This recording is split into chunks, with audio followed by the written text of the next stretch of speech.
fund overview.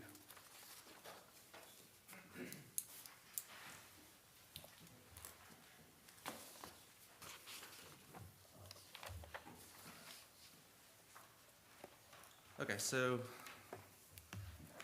utility fund overview, then we'll go into operating capital, and then after that, McGill, RJ with Mosley with McGill is here to go over the CIP plan and the rate study.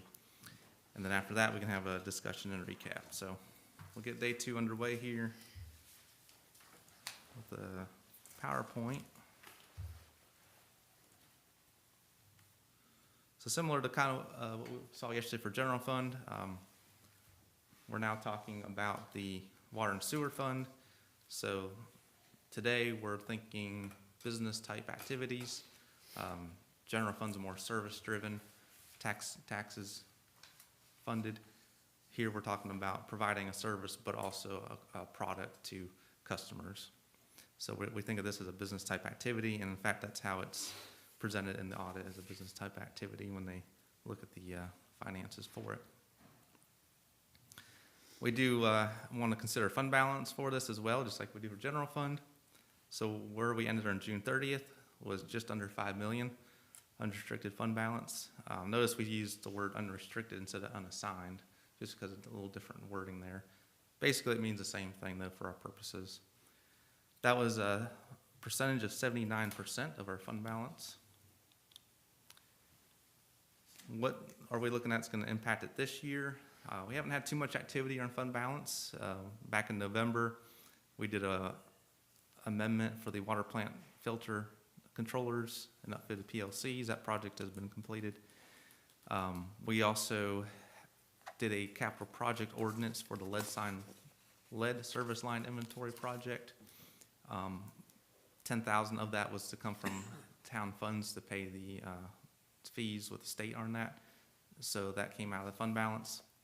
And then this most recent meeting, the water plant filter inspection rehab that we talked about was up to 115,000. So 162,380 coming out, but we also have unanticipated additional revenues, unspent funds, conservatively about 300,000. I expect it to be a little higher than that by the end of this year. So based on that, I think our fund balance is going to increase a little bit on our utility fund. So looking at debt, we have quite a bit more debt in the utility fund, as you heard yesterday from First Trine, as they kind of did a brief overview of it. So if you'll notice, first of all, the 2 orange lines or red lines down at the bottom, those are current projects that we expect to be completed within the next year. So once those are completed, then the debt service begins. So we've got those debt service payments in the budget. So why they're red at the bottom is because they're new debt service compared to what we had last year. So they'll be coming online. Total debt payments for next budget year is $490,635. And then again, like we saw to the right, the life of loan amounts. So we got the original amount, the interest, and then the total cost. If you'll notice, those there's some excuse me, there's some in the middle sections, SRF loans, that do not have an interest amount noted, and that's because they're 0% interest loans to the state. If you remember, First Trine yesterday talked about different loan types the town takes advantage of, SRF being one of them for utility projects. So we've actually taken good advantage of those when they're available from the state, usually at low interest rates, but during that 2020-21 time period, they were offering a 0% on those. So that's free money to borrow, basically. We don't have to pay interest on. Before you leave that one, please. If you look at the settings, that's a perfect example of 2 bad things. Debt, because our interest is greater than the original debt. Mm-hmm. Second one's doing it in the first place. A lot of municipalities, if not most of them, have a developer foot the bill for a substation that's needed for the infrastructure to put the development in. Or, one way or another, has the developer pay for it. In this case, back in 2008, I guess it was, what year did we start that thing? 2008, yep. 18. 2008. 8, okay, Yeah. yeah. I remember having a heated argument with Jeff Morris, well, why are you doing this? And he didn't appreciate the argument, but how many tax-paying properties are there in the settings right now? How many, no, I shouldn't ask it that way. How many residents are in the settings right now, do you know? I don't know, but I know there's not too many. Yeah, maybe less than a dozen. I mean, it was nuts that the town put out, first of all, put that subdivision in, then the original developer went bankrupt, couldn't even finish it. Town got into a bunch of legal expenses to collect on the, fortunately, they had a bond that protected the development, got the infrastructure done. But, there we go, $2.6 million of taxpayer funds with very little show for it. So, just an observation, that's all. Nothing we can do about it. Water over the dam, whatever that was, 17 years ago. Yep. I think there was also an economic downturn about that time too that played heavily into why the development hasn't caught on as big as some of the other lakeside stuff. So I think we've already been through this. Last year we heard, and we hear it again, so let's go on. Yeah, anytime you have a 40-year loan, the interest is going to be quite significant. So, all right. Any other questions on this slide? Okay. All right, so that kind of gives us a brief overview of where we're at with that, and then we'll go on to the operating capital side of things. So in your packets was the debt service, basically what we just went over here, but it just gives more of an in-depth look of the annual payments that we've got coming up for that. So we won't spend any time on that. Utility fund summary. So here's a summary page that shows in a wrap what our operating capital and then revenues look like. So again, I'll point you to the bottom. We do have a balanced budget here, and we're going to get into details of how we've got it balanced and some options that we have going forward with that. Two things you'll notice on the operating side, we have about a $240,000 or $245 increase in operating. What part of about half of that is the two new debt payments coming online. That's built into that we just looked at, the lead service line inventory and Klein pump station. More significantly, on the capital side, you'll see quite a jump from where we were last year, and that's because we've got some big infrastructure projects that we're going to try to get done with this budget. So put a pause on that for a second, because we're going to get into some things on the revenue side about that. But overall, budget $9.67 million includes your capital and operating expenses. Revenues match that as well. Any questions or comments on this one yet? Okay. So let's jump into the revenue side and look at that a little bit. We've got, and McGill's going to go into the rate charges and things like that in their presentation. We've got the budget amount for water charges, and we can get into the increased percentage and things like that a little bit later. But I really want to focus on this $1.9 million that I have circled down here. If we look at it as it proceeds from financing, which is basically what we're calling as a loan.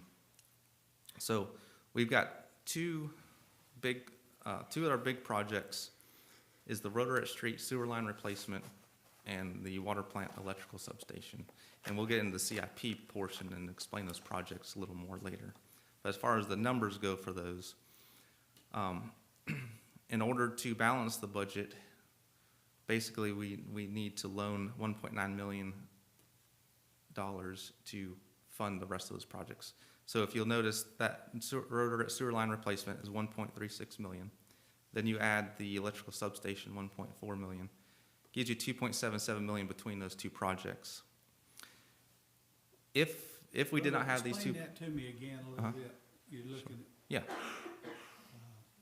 Okay. Which one, the rotor? Yeah, the rotor red and. Okay, so the cost estimates for those, Rotary Street sewer line replacement is gonna be 1.36 million. And then the budget amount for the water plant electrical substation, redoing that substation, because we'll get into details, but that, it's over 50 years old, 1.4 million. If you add those two numbers together, you come up with 2.77 million between those two projects. If we did not have these projects in the budget, then our additional revenues would, based on the revenues that we have above that, would be 829,000. So basically, without those two projects in the budget, the way they are right now, we'd be putting 829,000 back in the fund balance. So I'm going to call that our extra revenue number, right? So that extra revenue, we're going to use that as cash to pay for a portion of that 2.77 million. The difference between those comes out to that 1.9. That's how much we need to borrow to finish those two projects. Where will we borrow that from, Bo? From USDA or? I haven't gotten that far yet. Okay. Yeah. Oh, the 829,000, which fund is that coming out of?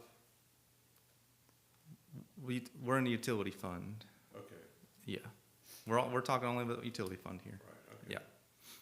Yeah. So based on all these numbers up here, we would have enough to cover these projects plus our other capital items, except for 1.9. But these projects really need to be done, so that's why they're in here. And we'll get into that a little bit later. Now, I'm just going to give you an idea of some options of how we would get this loan. If we were to look at a 7-year loan, at 5.5% interest, this is what this is showing. 7 years, 5.5%. Our annual payment for those 7 years would be about $342,000. 15 years, you get a little bit higher of a percentage rate, and these are just some numbers I've been pulling on average. Your annual payment would be $200,000. So we're going to step back here. The 829 up here, that's not only additional revenue this year, but if the rates stay the same, additional revenue next year, and so forth. So even though we're putting it into those projects this year, in future years, that would help go towards satisfying the debt payment on that. Is that the kind of projections that the Tryon financial model would address and maybe come up with something else even? Yeah, they would help with that for sure. One more question. Uh-huh. How many businesses or residences are being served by that $1.9 million investment in the Rotary sewer? How many what? Businesses or residences? That I'm not. We'll get into all those details a little bit later. Okay. Yeah. I just want to go over the numbers right now. All right. A good question, but we'll come back to that. So those are two examples of how a loan would work. Below that, what if we used our fund balance, our 79% fund balance we spoke about, instead of getting a loan? Well, what happens there? Well, our current fund balance estimate is about $5 million. As I said, I think we're going to increase that. We'll probably be around 5.2 is my estimate. But let's just say $5 million. We take out 1.9 of that. It drops us to about $3 million. So we would go from a 79% to around a 47 to 50% fund balance. So that's another way we can fund these projects, is just forego the loan for now and use our fund balance. What that does is that leaves that 829 in full tax for future years if we need to do that. Just borrow from ourselves. think that's a Well, good yeah, idea. we're paying, pay as you go, basically, is Yeah. what we're looking at. That does get you down to the lower levels of fund balance that, you know, they're still okay, but not, you know, any lower, we're starting to get in uncomfortable territory. You said 47% is what that'd bring us. I think down it'd be to? about 47-50%, Yeah. somewhere around there. And utility fund just a couple years ago was even lower than that, so we've Yeah. built it up over the years. So the way I've got it proposed in the budget is to borrow it at this point. If council decides we want to use fund balance, all I would do is just shift that number from that line down below to where you see that 0 fund balance appropriated. That would pull that out of the fund balance to pay for that project, if council approves this capital plan. So if we were to take it all out of the fund balance, that would drop the fund balance down to about, $2 million, I think. A little over 3 million, probably about 3.1, 3.2. If we took it all out of fund balance? Correct, because our fund balance is gonna be at least 5 at the end of this year. If nothing major happens in the next 2 months.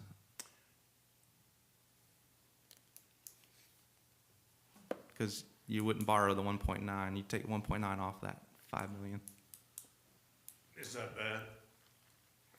is what To that. have 47% fund balance remaining? No, it's not bad. It's, like I said, you start to get down to below 45, in the 40 range, you want to start boosting that up again. But I wouldn't say it's bad. You know, it saves us some interest money by doing that, and that's why we have fund balance, so we can pay as we go if the opportunity's correct.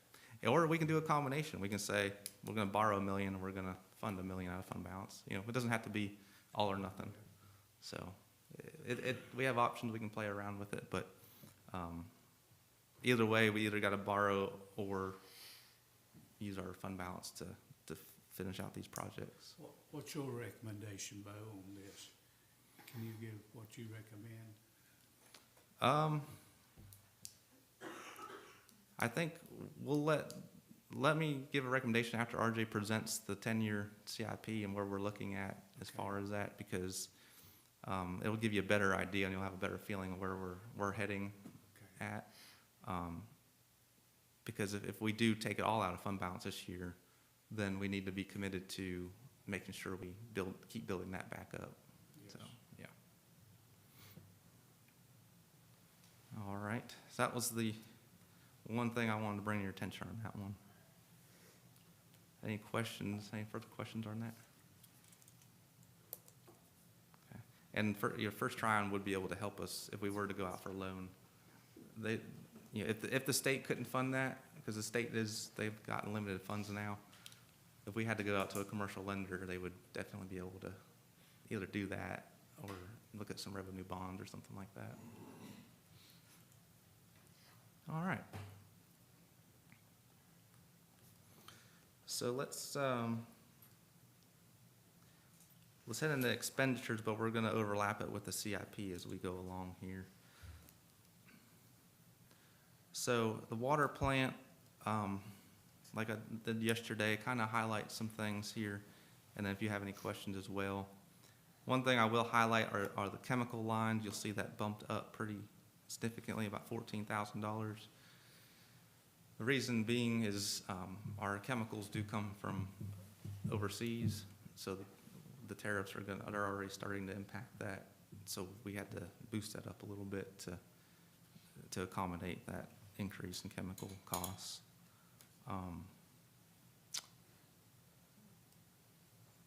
There's really not much difference. If there's no questions on the operating side, we'll jump into the capital items if y'all are good with that. Okay. And the salaries line there includes, of course, the water plant personnel, but also some public works personnel, The water plant, that's just water plant only. strictly water plant personnel. Yes, sir. Yes, sir. Okay. Yeah. So if a water line leaks, where does that That- staff charge to? That comes out of the water and sewer department, Okay. which is Public Works employees. Yeah. The water plant, just a water plant only. They don't fix leaks or anything like that. Okay, go ahead. They're producing water for us. Yep. Okay.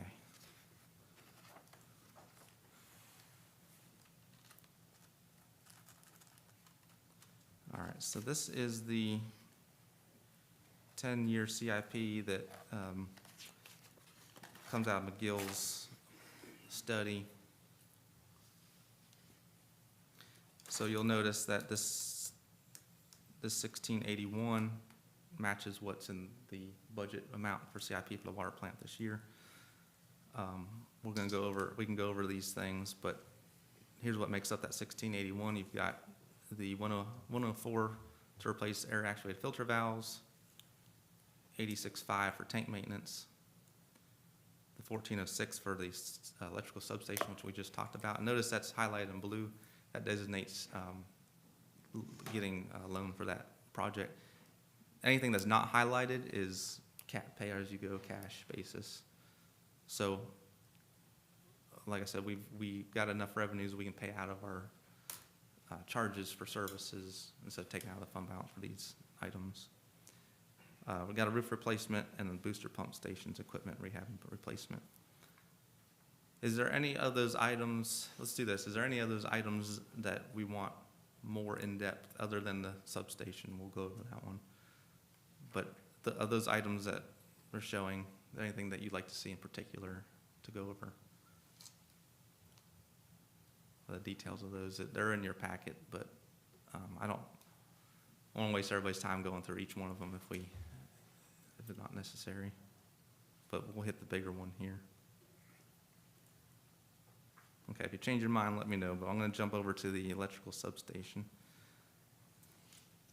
This is the booster pump station that we talked about for 25. That's the roof replacement on the main building.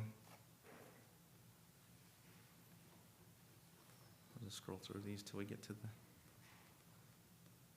these valve operator things.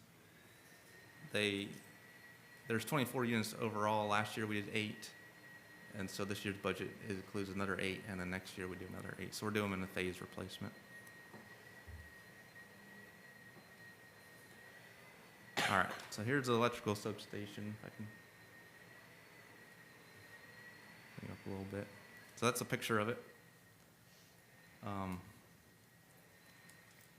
So it's over 70 years old, so that would put it around the 1950s, right?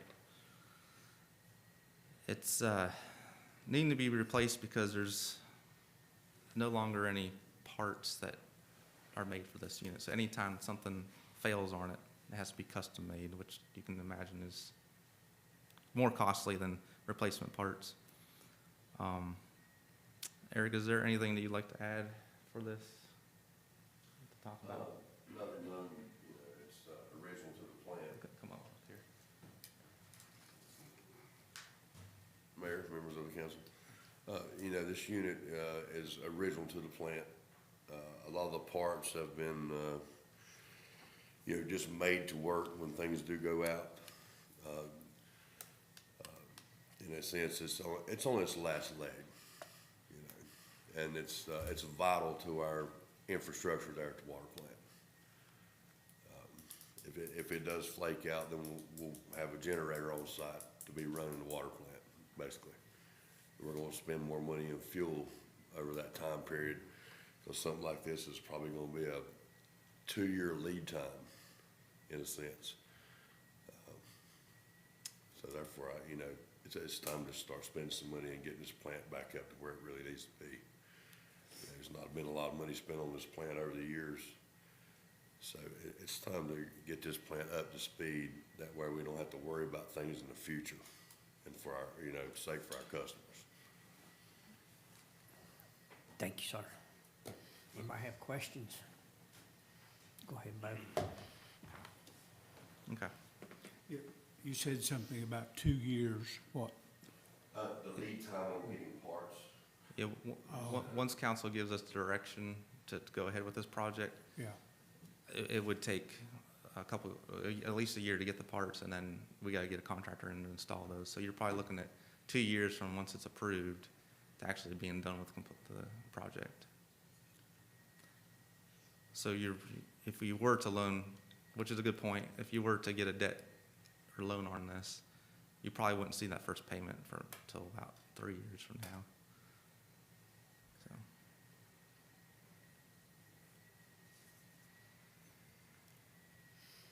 And of course, any loan we get for something like this, LGC would have to be involved with. That's one of the big ticket items that we need to invest in, or propose to invest in this capital budget. All right.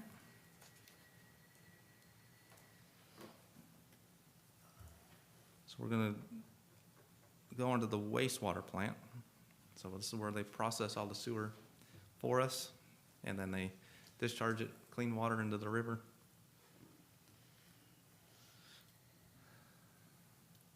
Trying to remember if there's anything on here to highlight for you.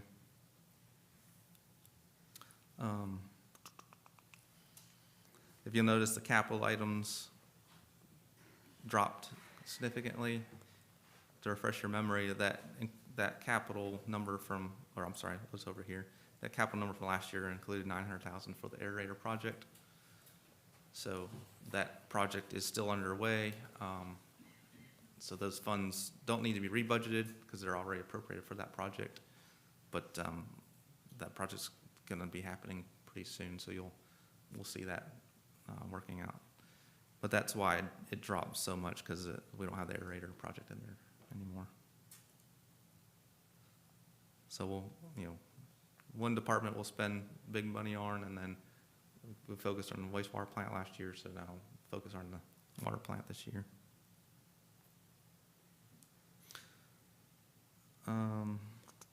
Let's see if my notes, I have anything I was going to go over with y'all on this real quick.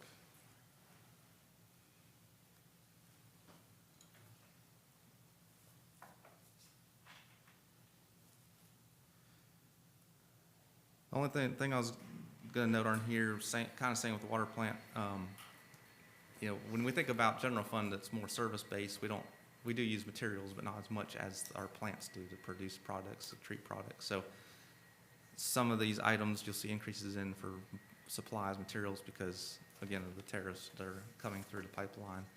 A lot of products we purchase to treat and do compost and stuff is going to see an increase in price. So that's why we see a little bit of an increase on these operating expenditures. Other than that, there's no significant changes.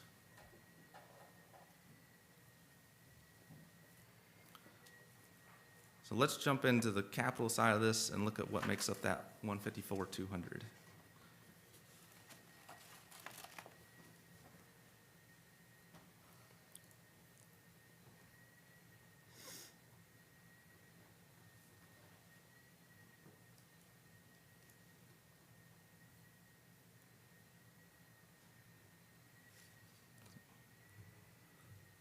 It's hard to see. I'll zoom in for a second.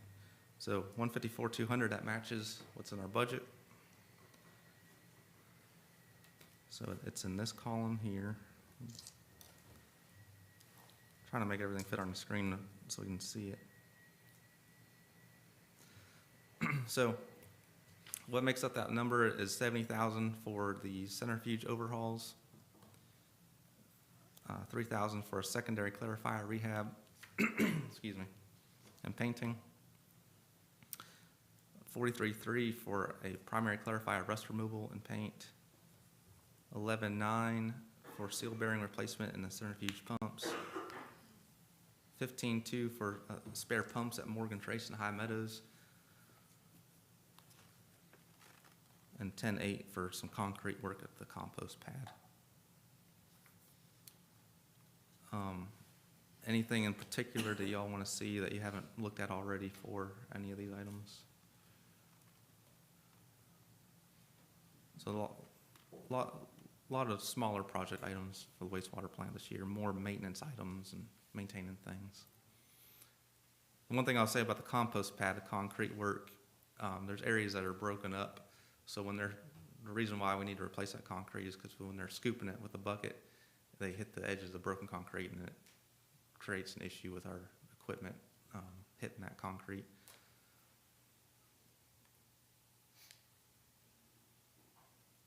Anything anybody want to see?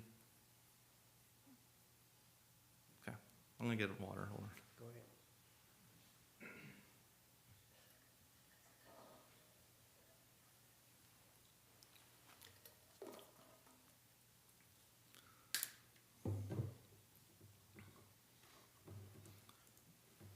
All right. So the request forms for each of those items were in the packet, if you have any questions later on too. So we'll go to our last department in the utility fund. And that will be water and sewer construction. So this is what Councilman Harvey asked about Public Works earlier. So this is where if there's a water leak, sewer line issue, this is the folks that take care of that stuff.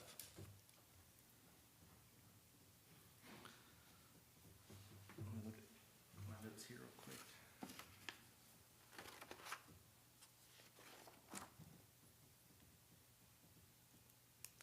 All right, so down here where we see debt service, it's the last line. So you see the 419,311 compared to the 326,815 last year. That's why I mentioned earlier those two debt that are coming online that we looked at and read on that one PowerPoint. That's where these come into play right here. So that's where they're built in, those debt payments coming up.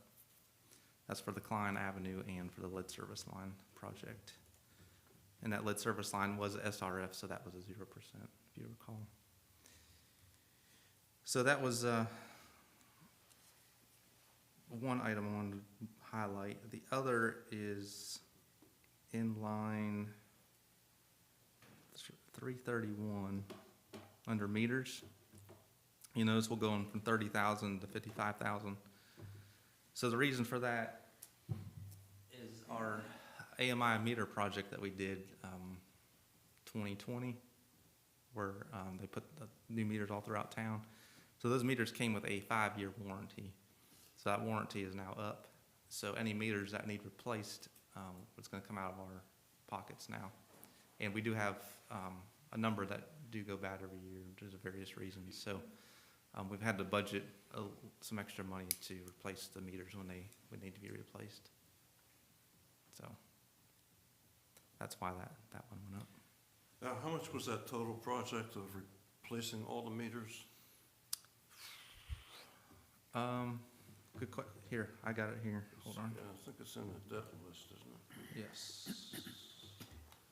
So water meter project was, so the loan amount was 1.7 million. I think we put some cash into it. So I want to say it was around 2 million, I think, but the loan amount was 1.7.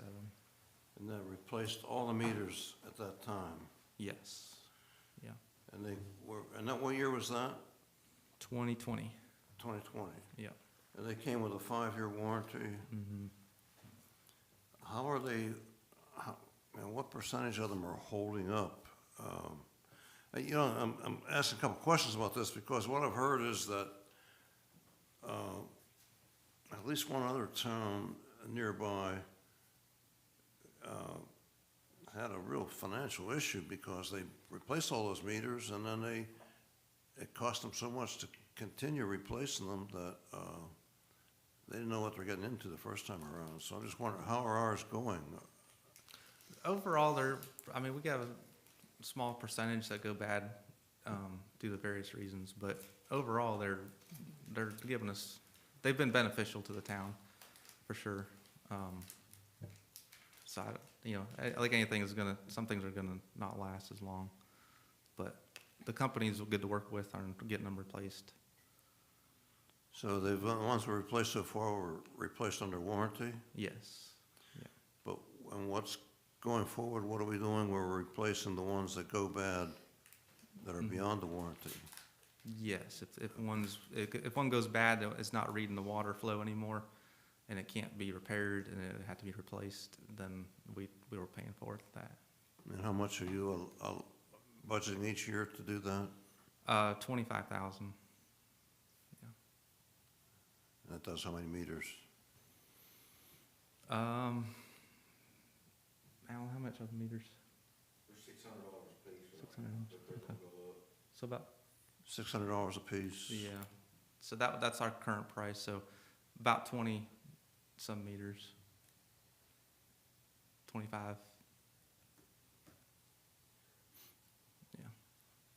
Okay. Which isn't bad out of 5,000 some meters. You know, if we had to replace 25 to 30 every year. Do we have that many? We have 5,000 water meters? Yeah, we have about 5,500 meters. 5,583, I think.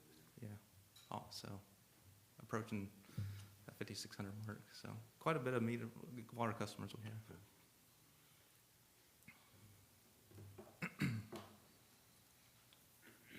All right. Okay. So capital, let's talk about that $2,054,000 in there.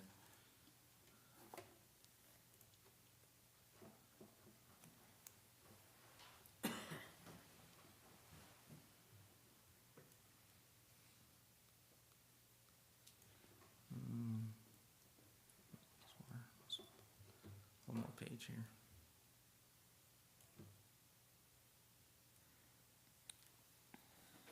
All right, so big number, 2,054,000, but there's 3 projects associated with this, and this is all investing in our infrastructure like we've talked about in the past. Let's skip this big one first. Go down to 470,000. So this is a Kerrville water line replacement. This one is being proposed to pay with cash instead of getting a loan for. And also this Jefferson Avenue water and sewer replacement for 219. So we'll get into those details in a second, give you a map of where that's at and everything.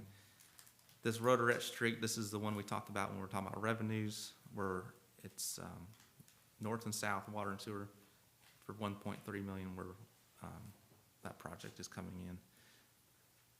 Best thing to do here is to jump over to those forms.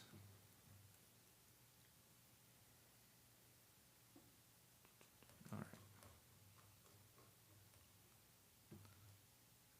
So here's our $470,000 water line replacement on Kerrville Street. 2-inch galvanized line. And the map, if we can see it here. So the blue lines you see are the existing water lines. The yellow designates what section would be replaced. So it's coming off of Creekside Avenue, and because it's a galvanized water line, it's corroded over the years. And we all know galvanized lines are no good. We are in the process of getting all that lead service line inventory done. So this is just inevitable that's going to have to be replaced. Currently, the line has poor flow, and it requires a lot of attention from staff to keep flushing the lines. And so replacing it is going to give those residents better water flow and serve the homes towards the end of the line a little better. So any questions on this, more in depth than what I can answer or what this is saying? So the galvanized line on Kerrville is only between Creekside and the end of Kerrville? Is that right? The line that would be, the part that's given problems is that section, yeah.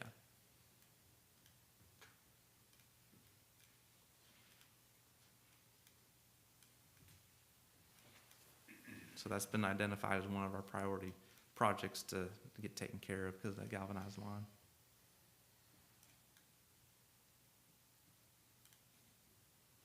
Okay. And we can come back to that if we need to. Let's go on to Jefferson Avenue sewer replacement. So here, again, the yellow designates the sewer line replacement for that project. It's a 4-inch line. Been having issues trying to maintain it, prevent clogs. As you know, we've had some recent issues with sewer backups that weren't caused by town issues, but we know what heartache it can cause to our citizens and business owners. So, and this one in particular is serving some homes, not any businesses. But the line needs to be replaced with an 8-inch line to better accommodate the flow that's coming from there. And it also would give each home a dedicated tap. There's no tap there currently. That helps with clean outs and stuff. So there's really no way to clean those lines out that I'm aware. Is that correct, Alan? So there's no way to clean those lines out. So this would give them a better system overall and give us a chance to install something where we can maintain it better for them as well. So that project cost is $219,000.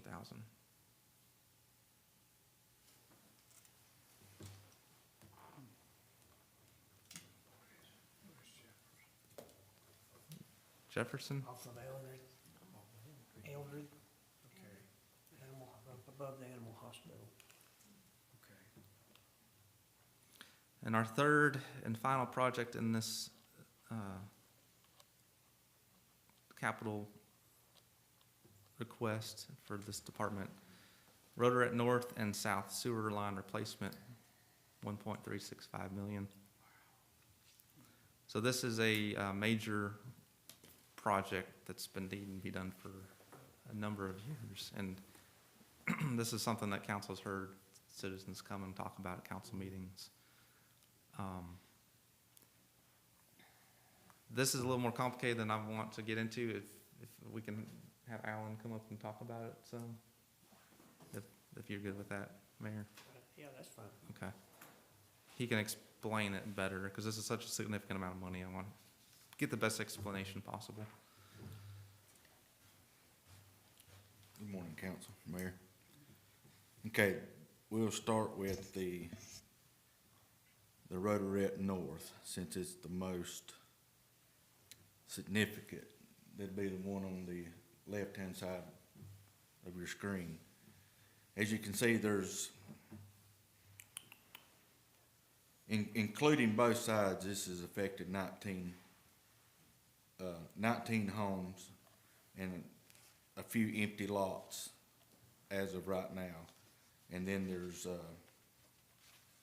2 empty lots that's for sale and supposedly gonna be houses put on within the next few months, from talking to the guy that's got the properties for sale. So roughly it's involving 20 homes. On the Rotary North, right there where Gigoo Avenue, right below Highland Farms, Gigoo comes down on the backside of Bobo Street. We have found that there is if you see the brown line, how do I get that off of here, Bob?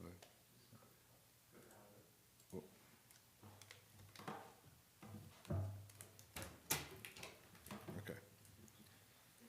If you notice the brown lines on the right-hand side of that picture, that is a 4-inch line that we found several years ago when a homeowner had some issues. And every home on the right-hand side of Rotary Street North is connected to a 4-inch line. It's not designed to carry that kind of flow. So we're having multiple issues, multiple backups. We're monthly. We actually found one of the residents tore up their deck, a concrete patio, and found a manhole under the patio that no one had any idea. This was installed in the 50s, and if you actually run it, some of the houses are built across it, so we have no access points or anything. We actually do have an access point to be able to clean it, to keep this line flowing, and we're doing that once to twice a month now, just to prevent backups. Done some research. That line was installed sometime in the 50s. We don't have any records of it or anything like that except for what we've researched and found, and I've drawn in and made records. So the recommendation is to drop back. You notice there's a right-of-way and it'll be some permitting issues and, you know, everything, but what we need to do is fall back and install an 8-inch line down that valley and turn it and come back in at the bottom of the hill into the existing 8-inch main that flows down the middle of Rotary Street. So then that way every home there would have their own 4-inch tap going into the 8-inch main, which inevitably would stop and hopefully prevent any backups occurring to these homes. Same situation on the left-hand side of Rotary Street, which parallels behind those houses, and then you got Fayette Street, which you got that big valley, but there's 2 houses gonna be built on Fayette Street that will have to pump into that line. Same situation, that line will not carry and is not designed to carry what homes are already on it. So if they're gonna add some, it definitely needs upgrading. This one here, we're having to jet and clean it at the same time we're doing the other side to prevent backups. Both lines are in bad shape. They're, like I said, that one was installed from everything that I can find is in the 50s also, no records of it. It's just getting a stoppage and then going out researching and finding and tracing and digging and just finding what we've got and realizing, hey, this is where we're at and this is what we got to do to solve this problem. Same recommendation, 8-inch line, each house has its own tap coming out the back to better flow and to stop backups for these homes also. Questions, council? Thank you, Alan. I know there's been several homes that's actually had sewer backups into their basements because of related issues with this, so.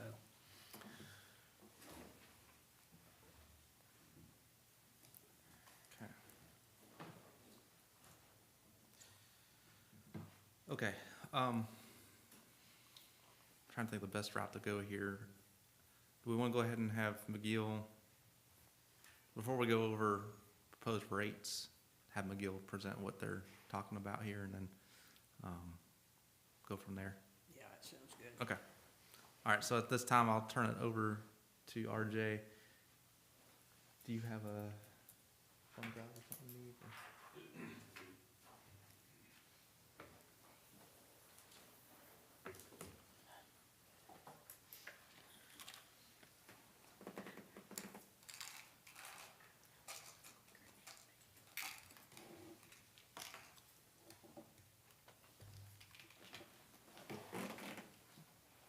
You want me to pass it around? Don't do this, just a minute, I think.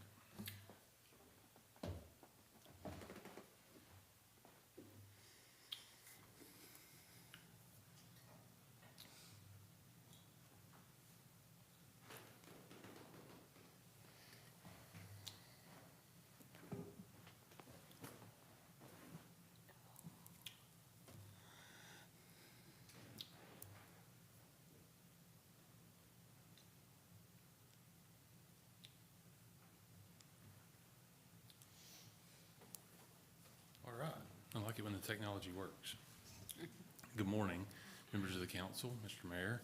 We appreciate, again, the opportunity as your consultant in water sewer matters on these topics to have a chance to work with staff. And I think normally I also like to say I appreciate the fact that the town I live in does such thorough planning.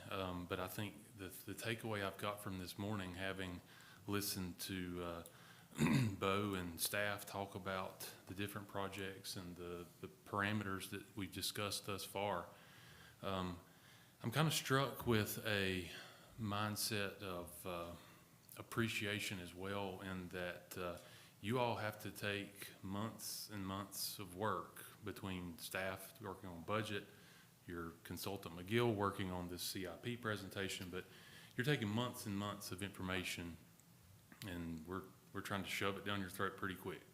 So I know there's a lot here to understand. You'll hear a lot of numbers.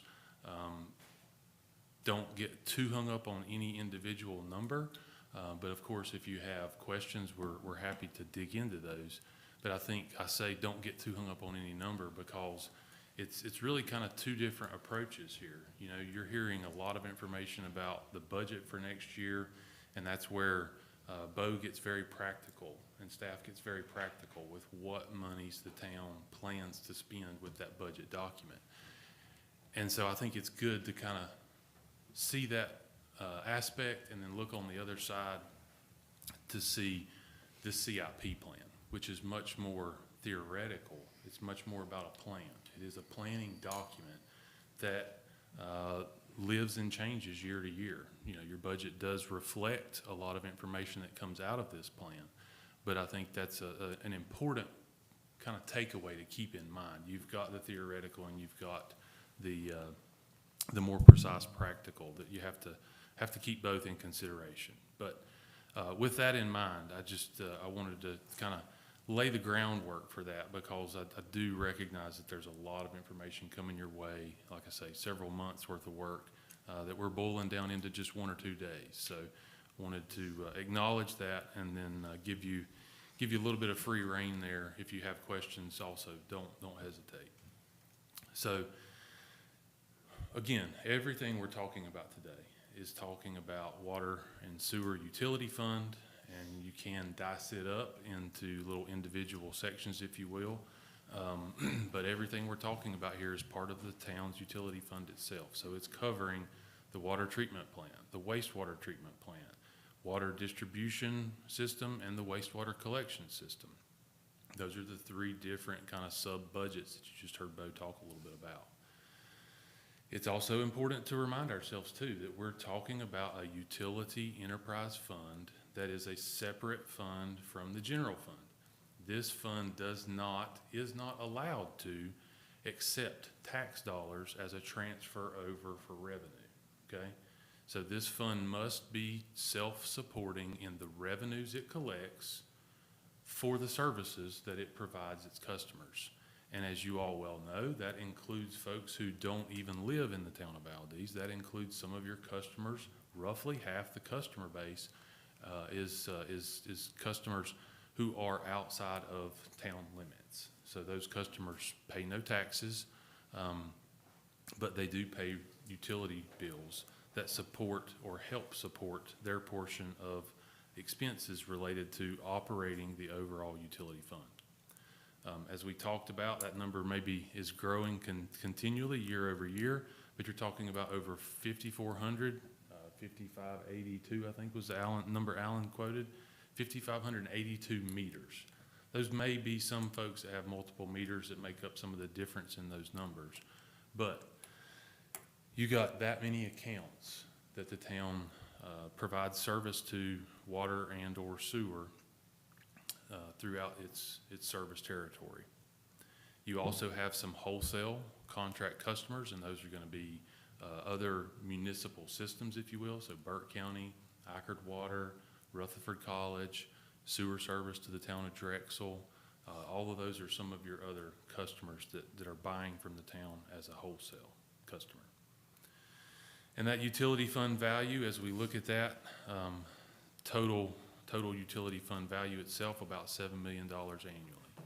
And so, you know, when you think about that, think about what you're doing here today and in your planning for your budget documents. You're talking about developing a business plan and executing that plan for a $7 million per year business.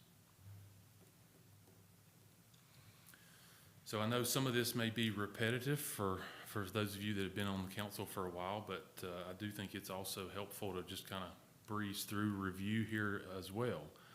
Viability needs, efficiency needs, growth needs, regulatory needs.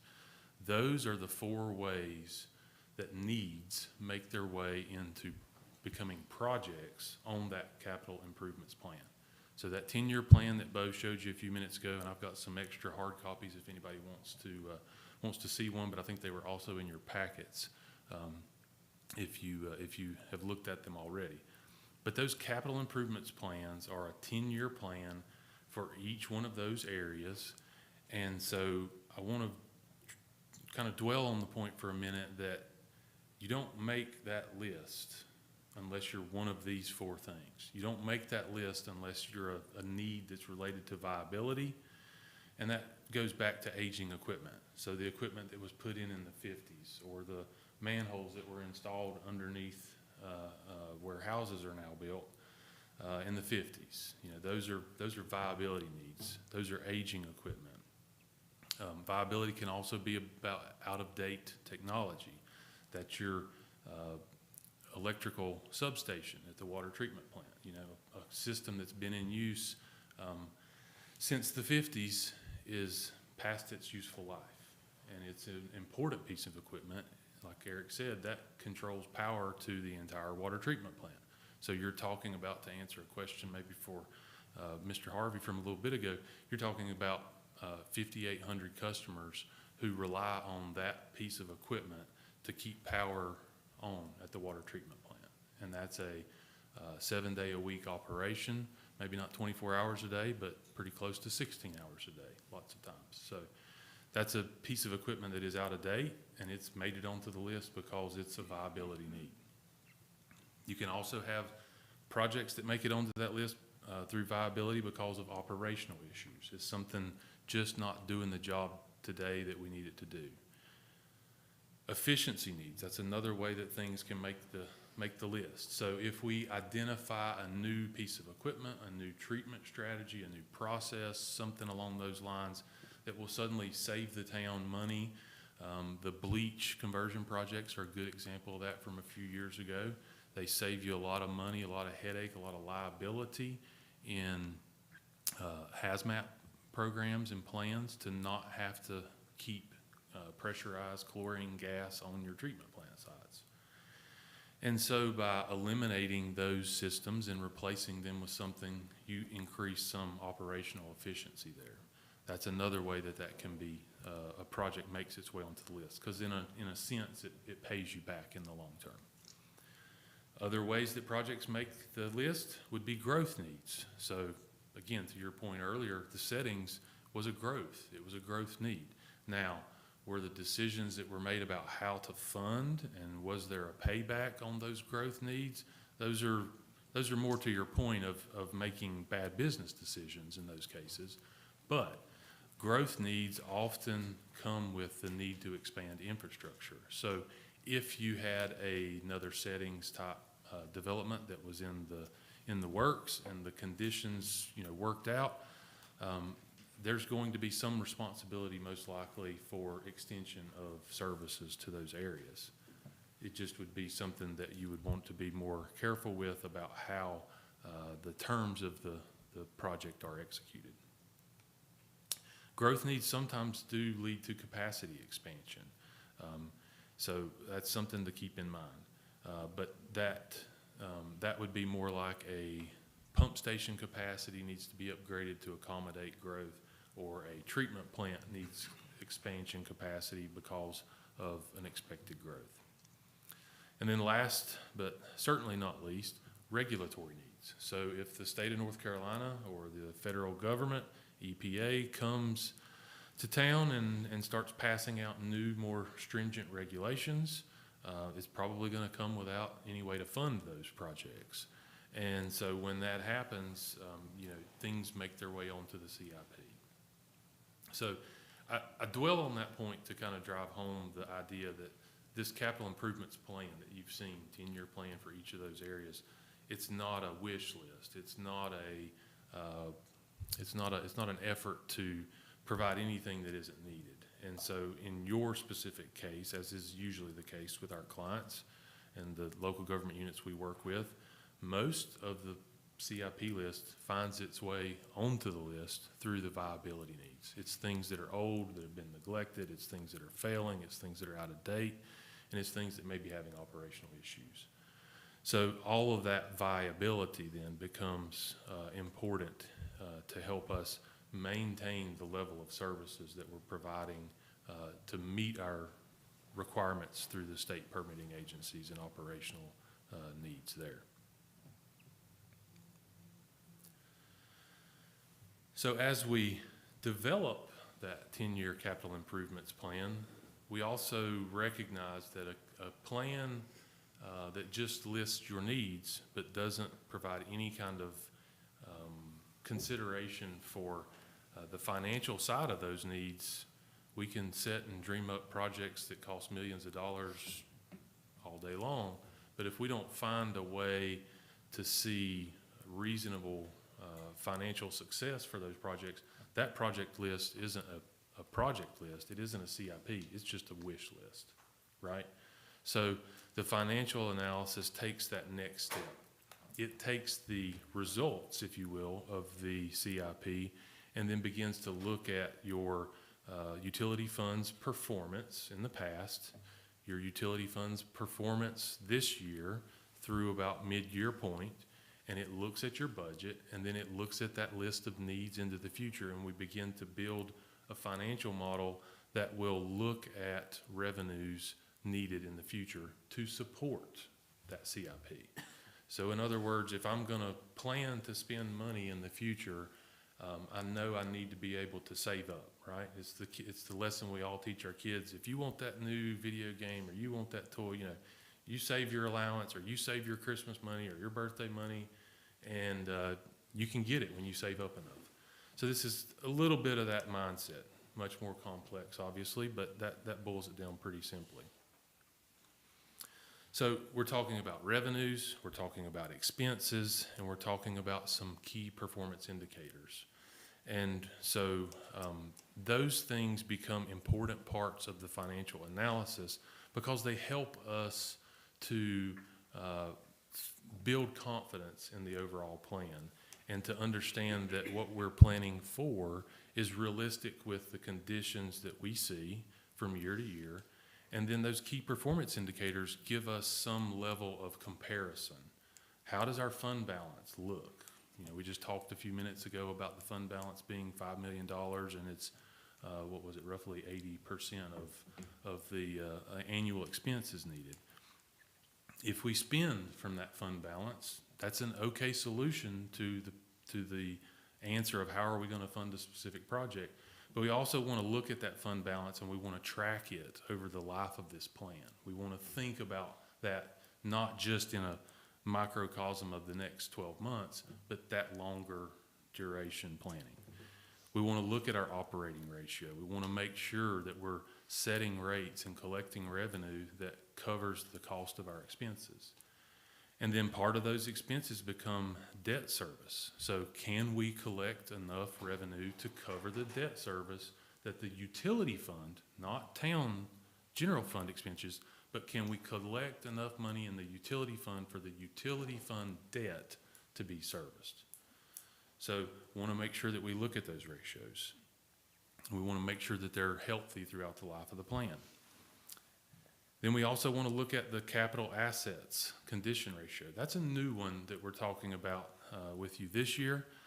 That's one that has been around, but we typically haven't dwelt on it until the local government commission in the last year or two has been noting that ratio for all of our municipal clients. So every town in North Carolina that submitted their audit has various numbers buried into the weeds of the audit report itself that the LGC digs in and pulls out a ratio that they want to look at. And basically all that capital asset condition ratio says is, are you spending enough money on your capital assets to renew them?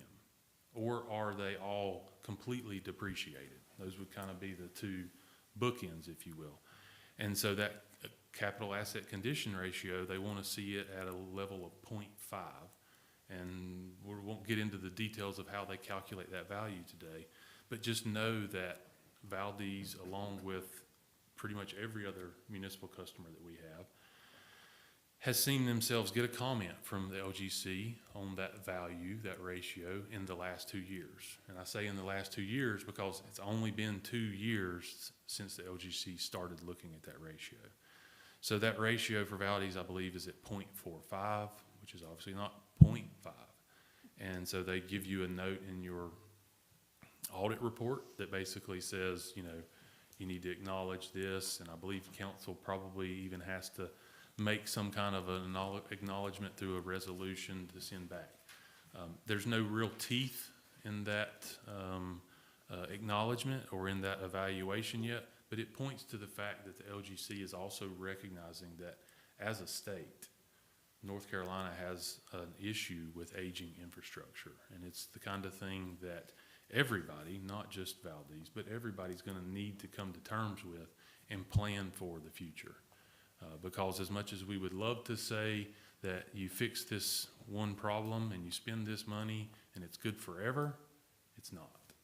You know, it's like anything else. All of these projects have a service life. So again, those KPIs that we'll look at and we'll talk a little bit about, we look at for the plan. We look at for the life of the whole plan, and we use them as guidelines for us through the process. So I mentioned theoretical. This analysis that we perform every year is theoretical, and it takes into account a number of assumptions that have to be made for a theoretical future plan. You know, if you had asked us in 2019, would the consumer price index in 2021 jump to 7.8%? I would have said, no way, won't happen.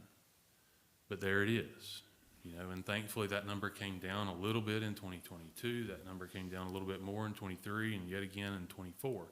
But all of that points to the economy as a whole. It's not exactly inflation rate, but it's another index that we take a look at to understand what costs are like. And the sheer fact of things is that every one of those values is a growth number, which means every one of those numbers, even the 1.6 there in 2020, means that the cost of doing business for the utility system continues to go up every year. So we have to make some assumptions about revenues and about how they grow. We do factor in some minor, what I like to call organic growth, and so that's the one or two houses that pop up on a vacant lot and turn into new customers and turn into new revenue. But that's not considering any substantial growth. That's not considering a 500 home subdivision that moves into town that suddenly you've got more usage. But those revenues do factor in a little bit of growth. They also have to factor in through the life of this plan an assumption about how the revenues might grow and where they might impact rate adjustments throughout the life of the plan. Then we also, in the expenses section, have to take a look at where you've been, take a look at where you are this year, and then take a look at inflation, factor in that capital improvements plan, and then we also have to take a look at debt strategies. And then the big ticket there that we look at in tracking those assumptions is coming up with some idea of what feels like a healthy balance. And so a fund balance, maybe to speak to Councilman Harvey's question a little bit earlier, a fund balance is it depends answer. What is a good number? What is a bad number? It depends. It depends on the size of the utility. If we're talking about a utility fund that has a budget that's $1 million a year, or even like some of our very small systems, several $100,000 per year, you're going to want to have a substantial fund balance on hand because it won't take long in an emergency to completely exhaust the funds that you have on hand. Conversely, a system like Valdese or a larger system, even like Hickory or Lenore, you know, they're going to be a $7 million a year fund, a $10 million a year fund, $12 million or $30 million per year fund. There's no reason for entities of that size with that kind of scale to have 100% fund balance on hand. There's no reason for them to have that kind of money in the bank. So it becomes a factor of what is your size and what is the best fit, and then it also becomes a legislative, a policy decision. You know, what does the town council feel comfortable with as far as cash in the bank for handling emergencies? But we do track that fund balance over time, and we want to make sure that it stays in a healthy range. And I'll tell you, for the town's perspective, we'll talk a little bit more about that in a few minutes, where we see the plan today going with that. But there have been times where our fund balance early in the plan was as low as 20-25% of annual expenses. So that's on the lower end. It's not necessarily red alert territory, but as Bo mentioned, one of the things that has been able to be accomplished through the plan in the last 9 or 10 years is to grow that fund balance to the point where, right now today, or I'm sorry, at the end of the budget year, we expect that the town will have $5 million fund balance on hand for funding capital and for handling emergencies and for all the other operational expenses day to day to help the town operate. So, thinking about those benchmarks of an operating ratio, you're talking about 1.0 as being your minimum. That's your target minimum. Why? Because 1.0 means that you have actually balanced expenses and revenues precisely. You didn't make money this year. You didn't lose money this year. You broke even, okay? So you want to operate whenever you can at a 1.0 target.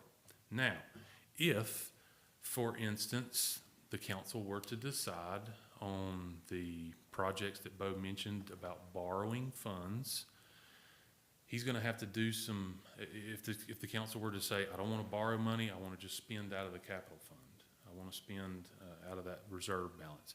He's going to move some numbers around in that budget, and you would technically see your operating ratio for that year drop below 1. That's okay.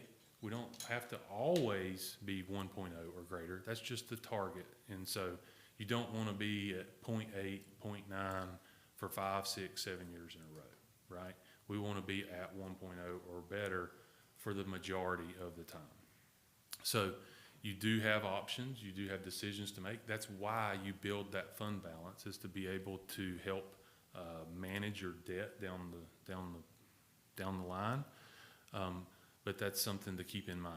So, but just looking at those values there for operating ratio, you've seen it 1.25, 1.3, and then the last several years of the plan, it actually bumps up even more to like the 1.6, 1.7 territory.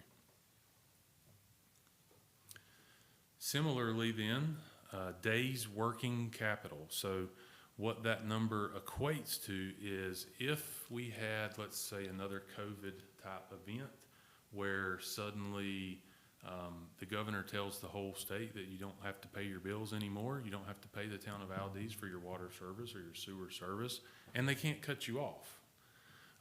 So if you have a situation where something like that were to happen,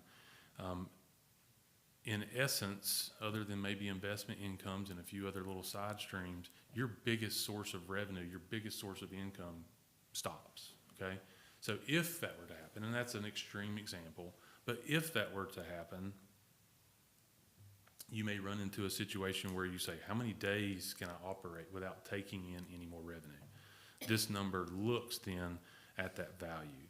And so the target value that we see across the industry through recommendations from the AWWA and other industry agencies, if you will, the target for that's 120 days. And you can see there the town has been climbing that value over the last couple of years, and we'll be at our healthiest point through last year and then completion of this budget year. And then as we move beyond, we're spending a little more cash, right? We're spending some cash to accomplish some of those projects, so that days of working capital comes down, but we're still at a healthy value well above the target minimum. Another one to take a look at here is going to be your sufficiency of revenue above debt. And so basically what you're saying is you want to make sure you have enough revenue to target 25% max where your revenue values are above debt. And so you see again throughout the planning window here, not going quite a full 10 years with that effort, just because things get to be a little more indeterminate in later years as far as those go. But you're still seeing that sufficiency number, debt being 7%, 6%, 6%, down to 4%, back up. So through the life of the plan, it's relatively consistent and still well below the target.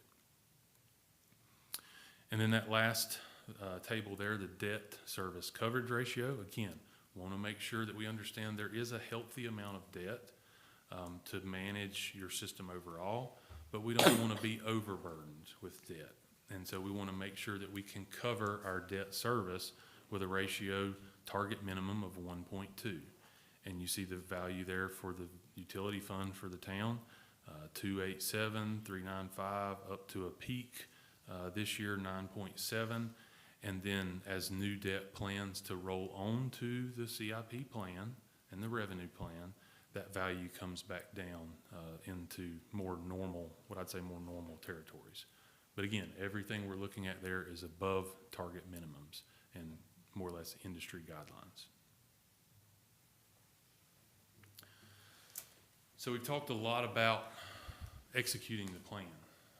This plan would definitely fall on its face if we didn't also stop and ask ourselves, are we out of touch with the market? So we can come up with calculations to tell you what you need. We can come up with calculations to tell you what it's going to cost. But at the end of the day, too, we got to be sure that we're relevant in the area. And we got to be sure that we're considering the impact to our end users, our customers. And that's both customers in town and that's customers out of town. So in looking at this table, this is an example table for rates for this fiscal year. So the fiscal year that began last July 1st and will end this June 30th. And this is a monthly combined water and sewer residential in-town customer comparison between your neighbors.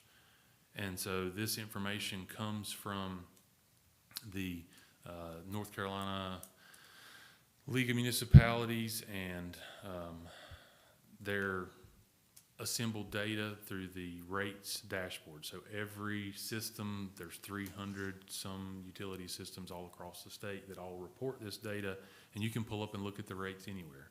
But we just pulled those that are closest to you here in Valdese. And so what you see is that comparing total amounts there, the full number over to the right, Newton is the most expensive in the area at just under $70 for 3,000 gallons per month. Granite Falls a little below them. Hickory, yet again, a little below them. Then there's Valdese at $49.30. And then finally, the city of Morganton at $43.84. So when you look at that, that just kind of gives you an idea of how you stack up in the region against your peers. The other point that I want to draw your attention to in this graph is looking at that dashed vertical line over there to the far right. And that says that that value is where the median price would be for water sewer service in town all across North Carolina. So the median price in North Carolina is $68.78. That's 2025 values. Okay, so again, this is 2025, meaning this is where we are today to give yourself an understanding of where you stack up. With everything that we're talking about in executing the plan and the revenue assumptions that are built into the model and the eventual impacts to rates that we'll talk about in a little bit, beyond that, with all of that in mind, we certainly expect that every one of these other entities on this list are going to also adjust their rates and adjust their revenue up. Whether or not they've gone through a full-blown CIP and revenue analysis to do that, can't say for sure. But, you're looking today at current numbers. Any questions about that in particular? Just for council's benefit, would you explain why Morganton's water rates are so low, please? Yes, and so Morganton is, number one, a little bit larger system than Valdese, so a little better economy of scale. Morganton also has the benefit of a electric enterprise fund, and I've not done this kind of an analysis for the city of Morganton, but I can tell you that of every municipal water system that we know of, that entity also has an electric fund. Their water and sewer rates are lower. So, there may be one or two anomalies out there, but that's just generally what we see. Yeah, a related question to that is that, I'm guessing, but you can clarify, that Valdese has a much higher proportion of water customers than it has sewer customers than most of these others up here. Would that be true? That is correct. I don't know a lot about Granite Falls customer base, but I do know that Morganton's gonna be mostly, you know, inside customers as far as the proportion goes. I'm not certain Hickory, because there's more of a regional system, may be different, but it's also got other entities even set up that their rates carry over to, so they're not a great comparison from that standpoint. But yeah, I mean, you think about the customer base for Valdese, we were talking about 5,800 water meters. So that's in town and out of town all lumped together. That's roughly half of those in town, roughly half of those out of town. But of that 5,800, only in-town customers pay a sewer bill. Right. So- And not even all of them, actually. A lot Right, of there the may be in-town customers have septic tanks. And that's where we get into trouble with triple community customers. Two things there. One is, we can't charge them sewer, so if we kick our sewer fee up, that's not gonna have much effect on our total revenue. And the other one is, they look at their neighbors on the other side, on the west side, who are buying water from Morganton, and they said, man, we're charging them 4 times as much as Morganton. So that puts us in a bad PR situation. Yes, you can.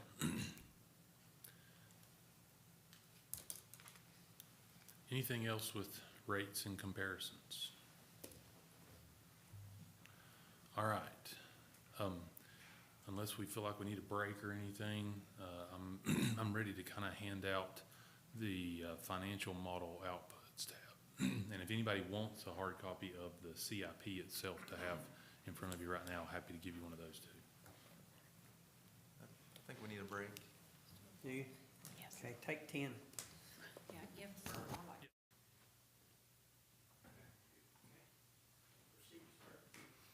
All right. So I've laid in front of all of your seats two things.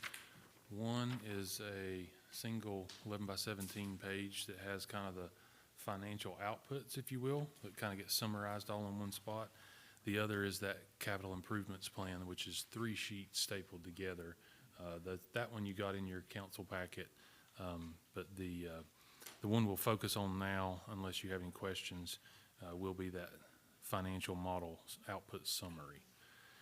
So this is the same summary that you've seen for the last couple of years now, but just updated with the new information as time and needs have arisen. So, but just to kind of review, go back through that, this is reporting the key points, if you will, of the financial model for the utility enterprise system. And so you've got a section there for revenues, and you'll notice that it begins in year fiscal 25 and then extends all the way through fiscal year 35. And then you've got a section there for expenses, and you'll notice same information, same time frame. And then you've got percent increase applied.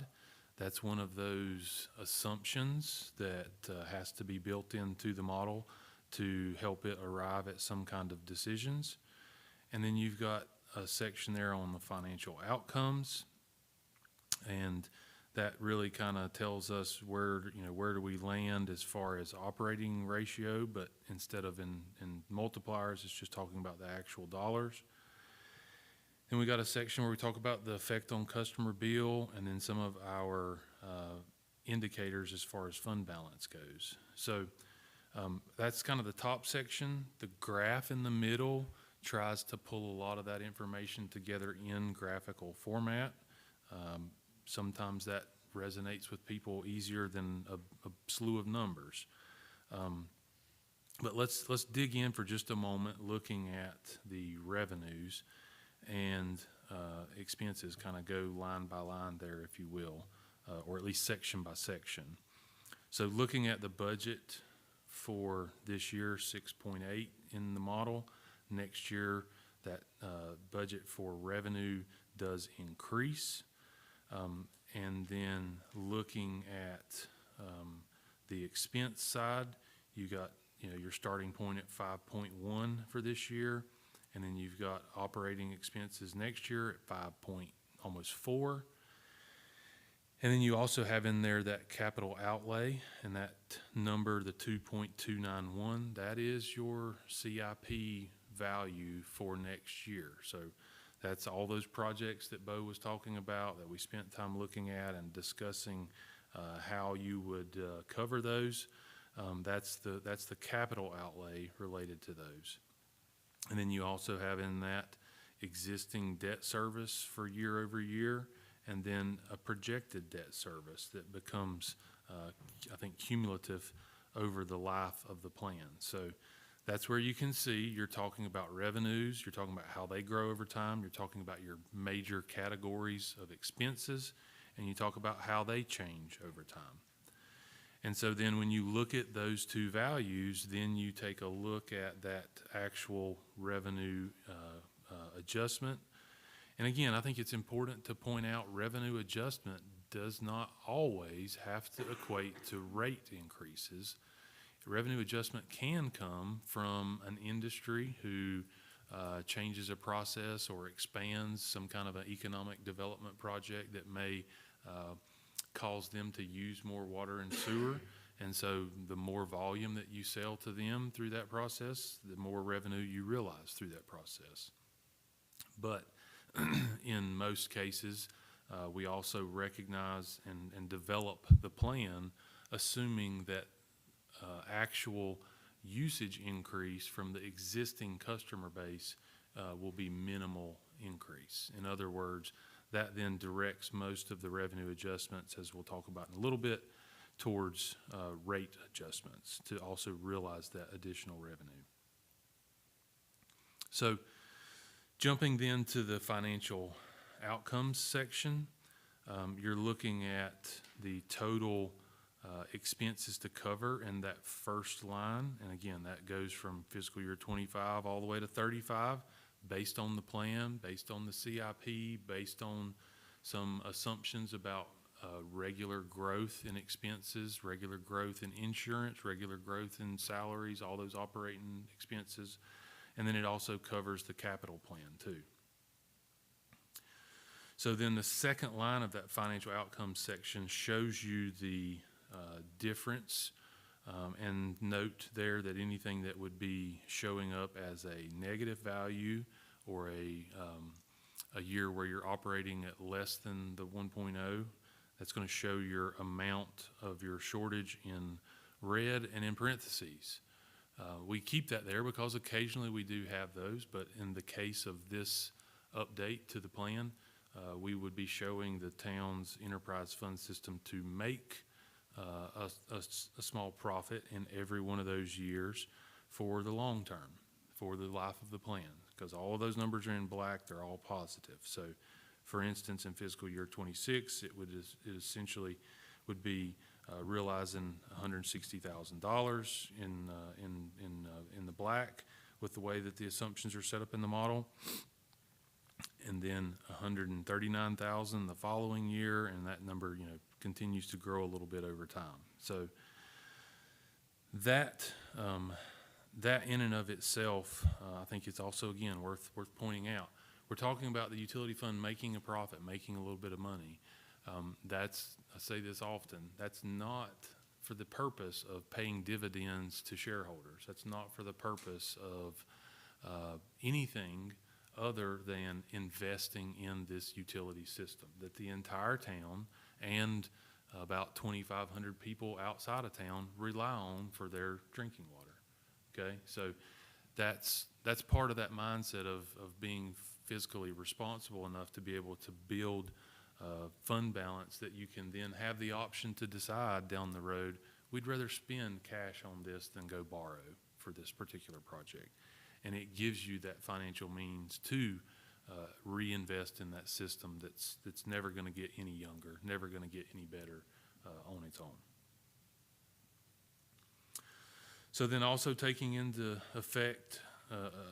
account then at that point, the effect on average customer bills. Again, that kind of brings us back to where does the impact of this plan land with ratepayers. And so your combined water sewer bill for 3,000 gallons a month inside town at this point for this year is $49.30.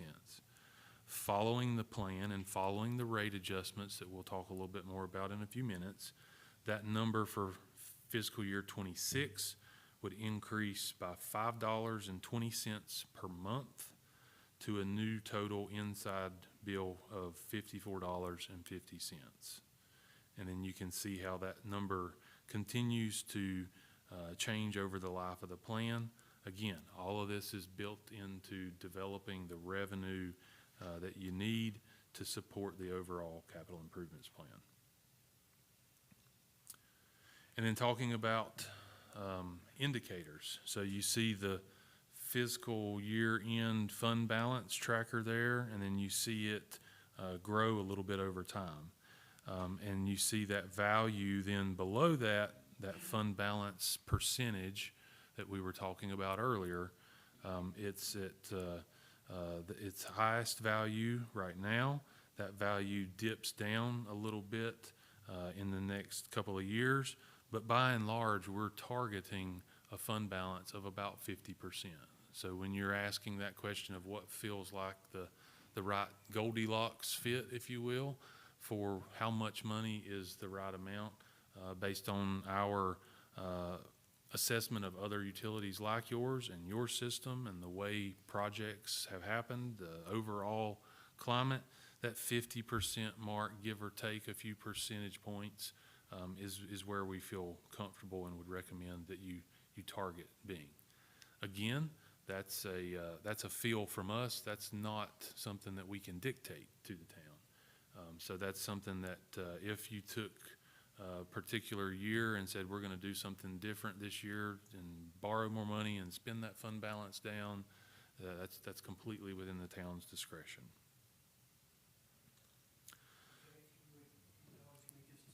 Yes, sir. Mm-hmm. The majority of those increases are 2.25, 230, 245 a year, except for in 26, it's $5.20. Is that because we didn't increase those rates last year? This does get you back closer to that plan and that idea of it's just kind of a position of ours that utility ratepayers need to expect that every year it's going to cost the town of Valdese more to do business to provide the same services that you got last year. And so the idea, the mindset of expecting that annual increase to come is one that we would certainly recommend to maintain. So we're doing a little bit of catch up there. There is also, and we can talk more about that in a moment, but there's also some sewer catch up there in the fact that sewer rates have been artificially low for quite some time. Could I interject? Could we turn our microphones on? It looks like a couple of them got turned off in a. Well, it did, didn't it? So, Thank yeah. you. You're welcome. Thank you.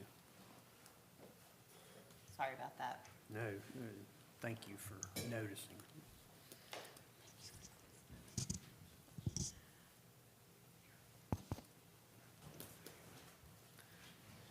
Yeah, so we do have a couple of factors that play into that as well.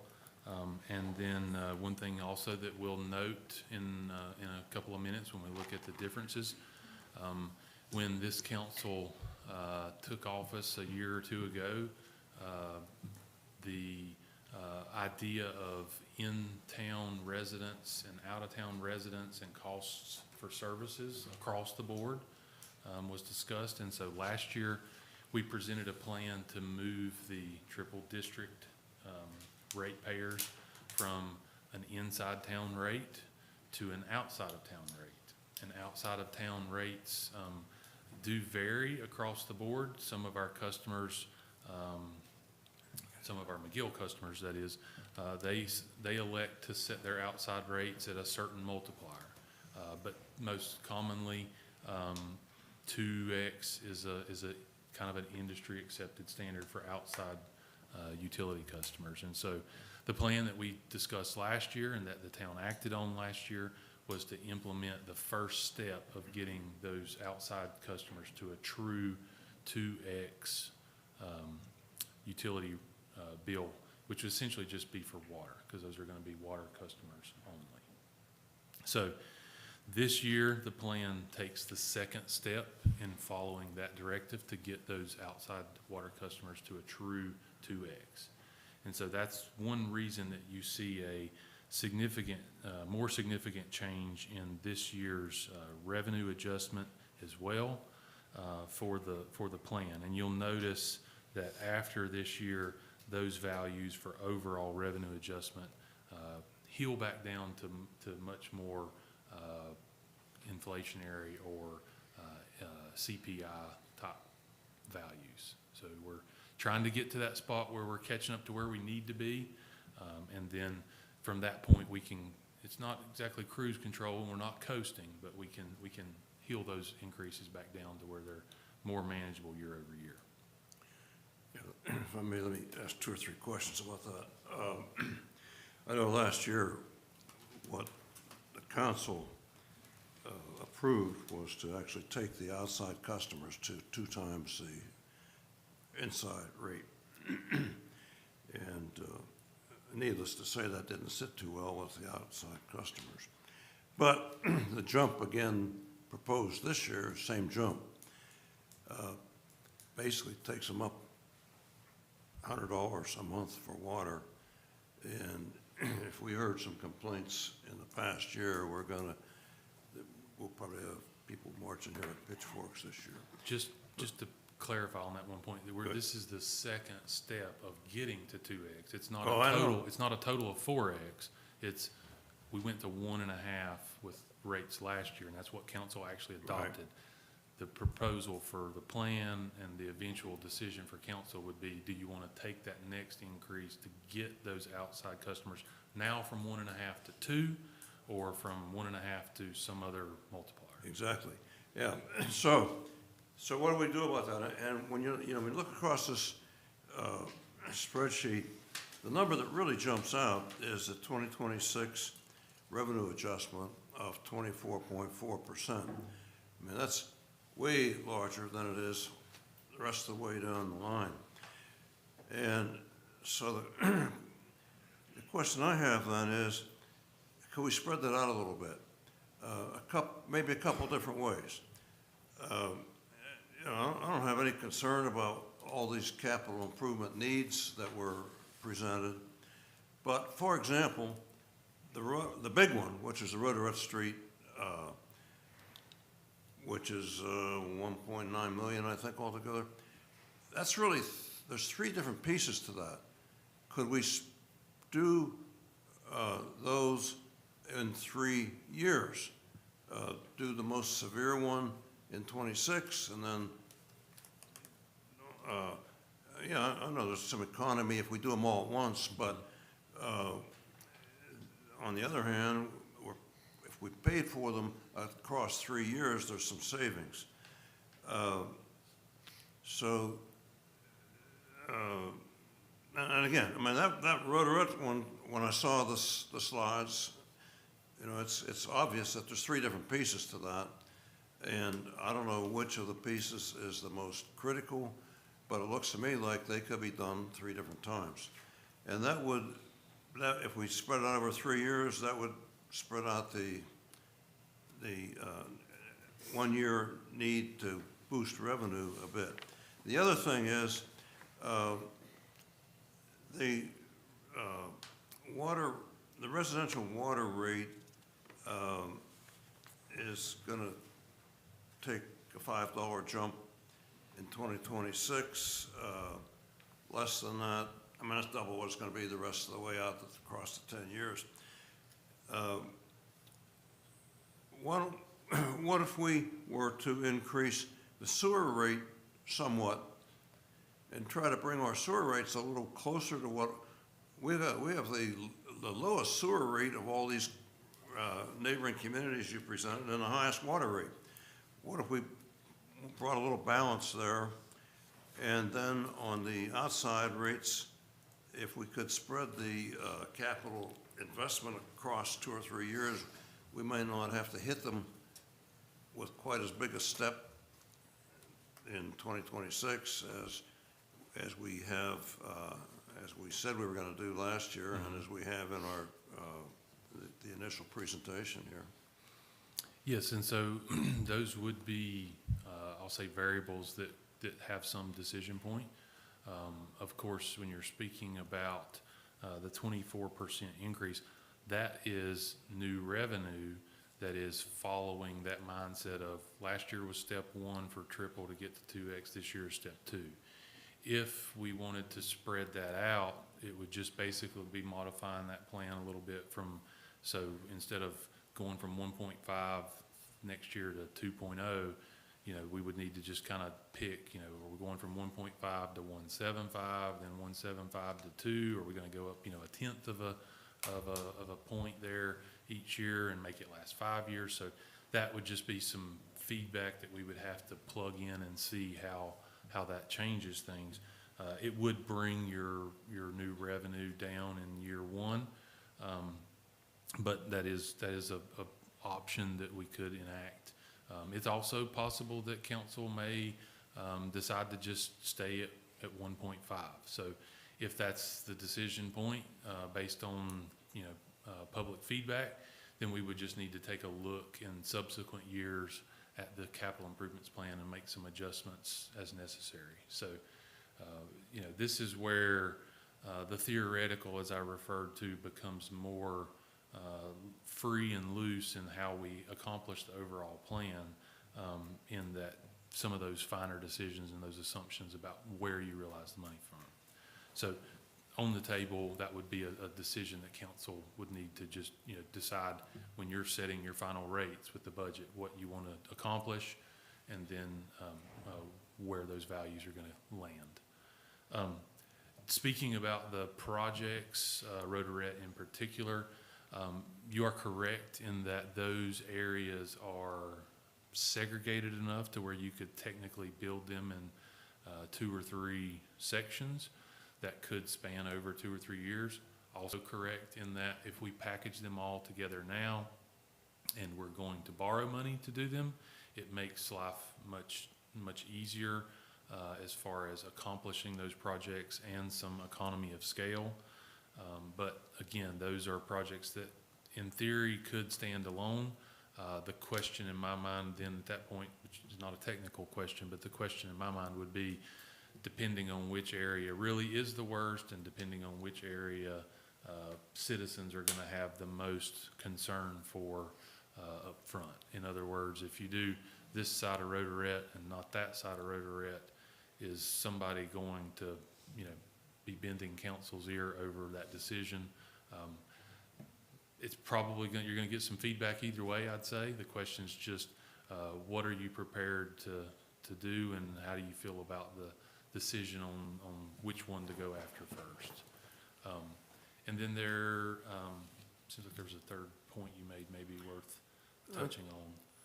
I think you hit, that was it. You Okay. covered the points I raised, yeah. Yeah, and that's the thing, you know, it doesn't matter what we do, somebody's gonna be unhappy with it. But as we found when we were putting together a streets plan, which Hurricane Helene torpedoed, but just in putting together that plan, I mean, everybody wanted their streets repaved, but the fact that we were doing a number of streets over a period of time, it's gonna take 2 or 3 years, generally satisfied at least the reasonable citizens. In fact, I didn't hear any complaints about well, I did hear one about one street that was left out. But, you know, for the most part, if people see progress, you know, if they know my problem's being addressed my neighbor's problem's being addressed this year and mine will be done next year, most people are tolerable for that kind of thing. One point I think you need to bring out is the question I asked when we were on break. What's the time frame on these projects being completed? Like if we wanted to complete the Rotary Street project all at one time, we're still looking at 2 years out. Before a project is completed. Yeah. Yeah, so if you elect to move forward with a project in the next budget year, and it does not have any external funding sources, i.e. no grant money, no funding agencies, special loan agencies, if it's just spending your cash or going to borrow on the open commercial market, those move faster than when you're involving funding agencies.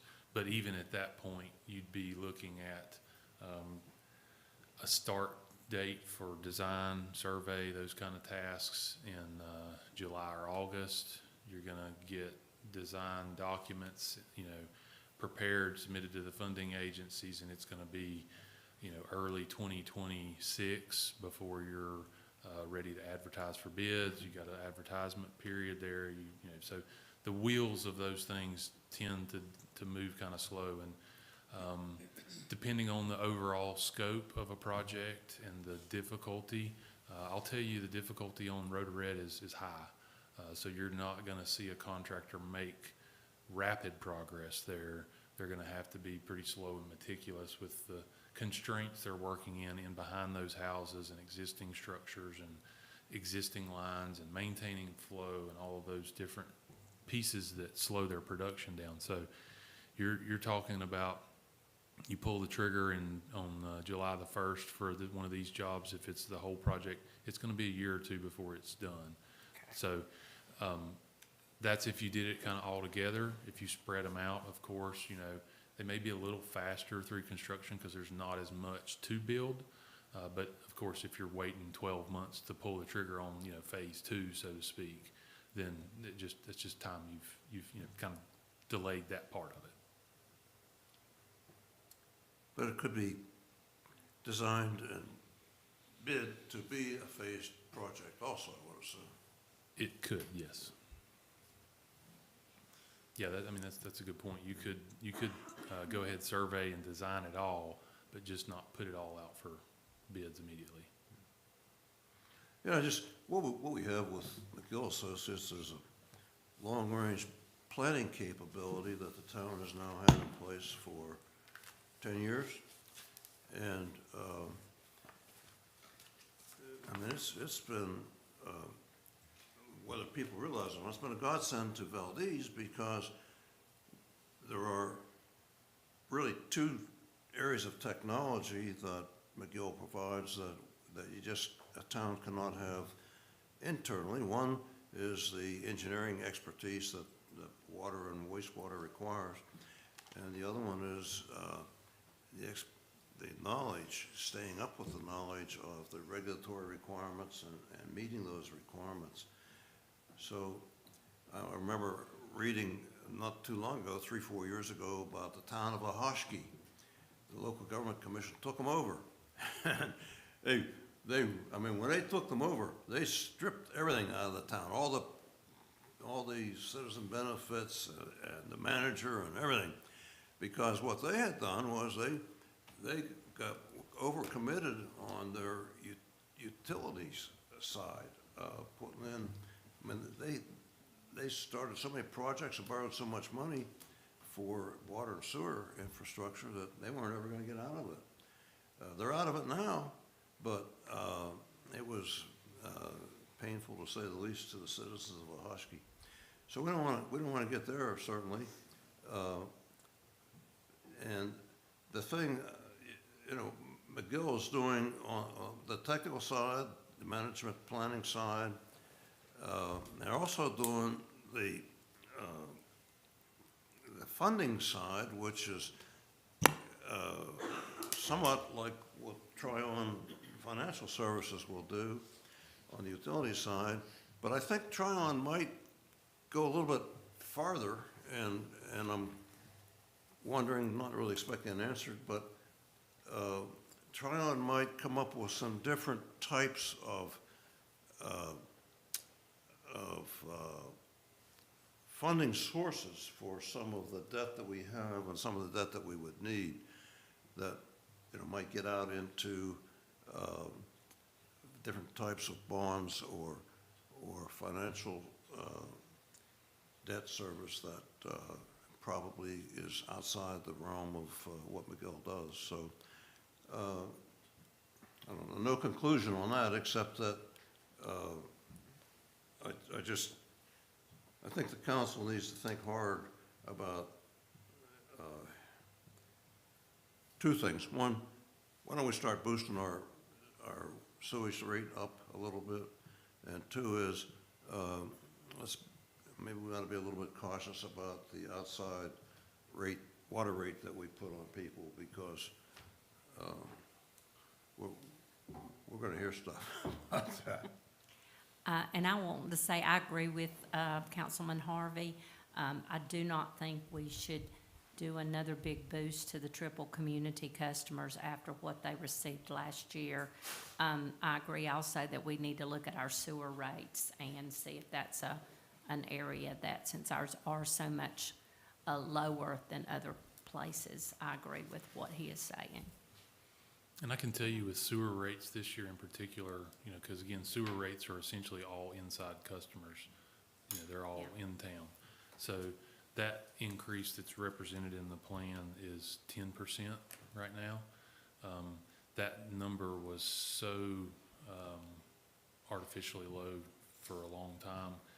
You'd be talking upwards of like 30% increase on the sewer rate itself to get it into that territory where it's supporting more of its actual cost. I mean, excuse me, almost every town that we work with, sewer is a loser, so to speak, to use a little bit of a crass term. But the sewer loses money, the sewer system loses money, and the water system makes money. So the two balance one another out.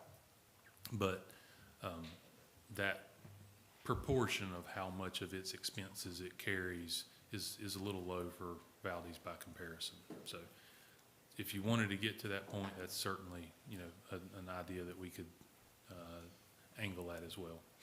And I'll go over, when RJ's done, I'll go over what the budget I presented this morning, what those rates are based on and so forth, and what kind of effect it would have if it changed. So we'll go over that in a minute. Don't we sell sewer service to somebody? Wholesale to Drexel. I'm sorry? Wholesale to Drexel. Wholesale. Yes, sir. All of their sewage comes to an old treatment plant that has been converted into a pump station, that everything in Drexel, every drop comes to that point, and then they pump it over to Valdese. So they pay Valdese on a cost per thousand basis. Who sets the fee for Drexel's? The town council does through the budgeting This process. town council? Yes, sir. Let's stick them a little bit. They have an electric business too. They're part of your wholesale sewer rates, which I believe we were adjusting up 10%.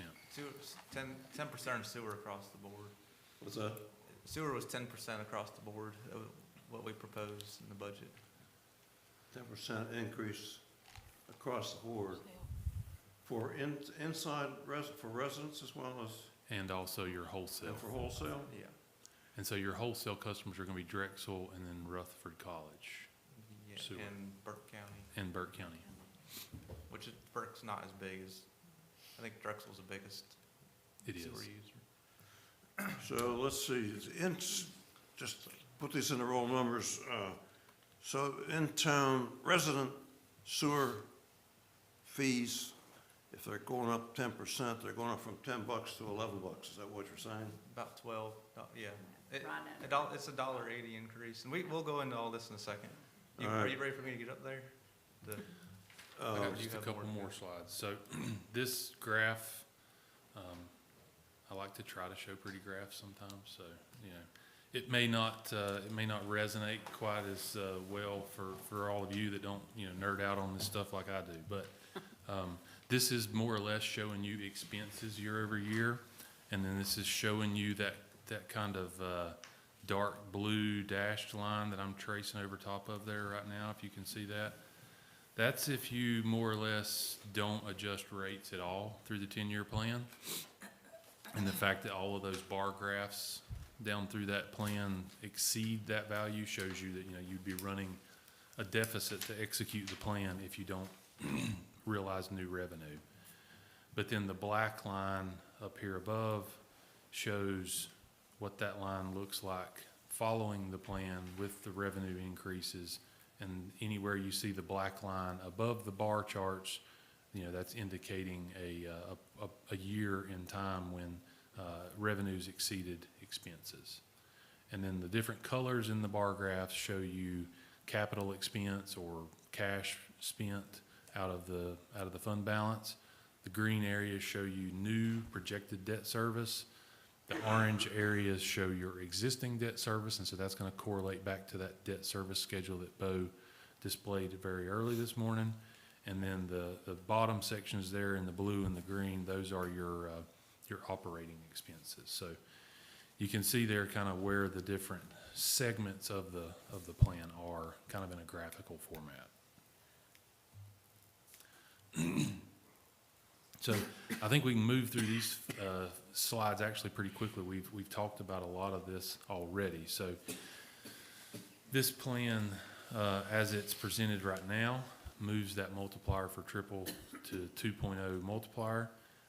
And then it's the second step, as I said, in that transition to that point. Sewer rate true up, we're working to try to better align the revenue for sewer with the expenses that come along with sewer. And that's a multi-year process to get to that point. If we're willing to be more aggressive with that on the front end, you know, it can realize that sooner, obviously. But right now, that's showing that 10% value for this year. And then this also does account for some inflation adjustment. So when we get beyond these first couple of years where we're trying to kind of accomplish those couple of true ups, we're settling in, like I said, to a more manageable increase, trying to just keep up with inflation and then prepare for some of those long-term project plan needs. So the true ups, we got a couple of examples here to show the values in 24, 25, and then 26. And so that's where you can see where some of those values come from. The increase from 3850 to 4045. Triple water then going from 5775 to 8090. So you notice there the multiplier there as presented at 2x. And then you do have some customers that today or maybe prior to this year were outside, but were not actually in the triple district. And so those folks were already at a rate that was about 1.5 before last year's first step adjustment, which is why they were paying more than triple. But now, you know, basically from fiscal year 25 and beyond, you know, we could look at those as just strictly inside or outside customers. And then a similar table here for sewer. We do list outside residential and outside commercial there, but again, other than maybe one or two very small population, you really don't have many outside sewer customers. But again, showing you the same kind of information on the change in the bill as proposed, and then the adjustments for those over time. So I think that's a pretty good transition point. Then let Bo take back over unless anybody's got any questions for me directly at this point. And I'll hang around a while too. It might be helpful for us if you'd leave that last slide up there. Okay. Yeah, thanks. Well, I'm going to show you some stuff. What's that? I got a slide. Okay.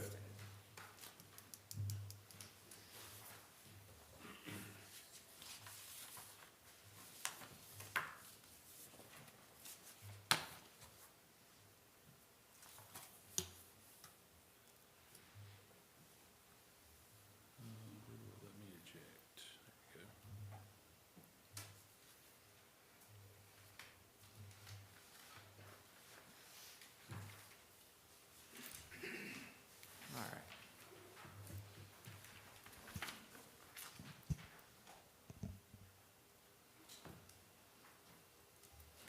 So what we'll do first, we'll go over the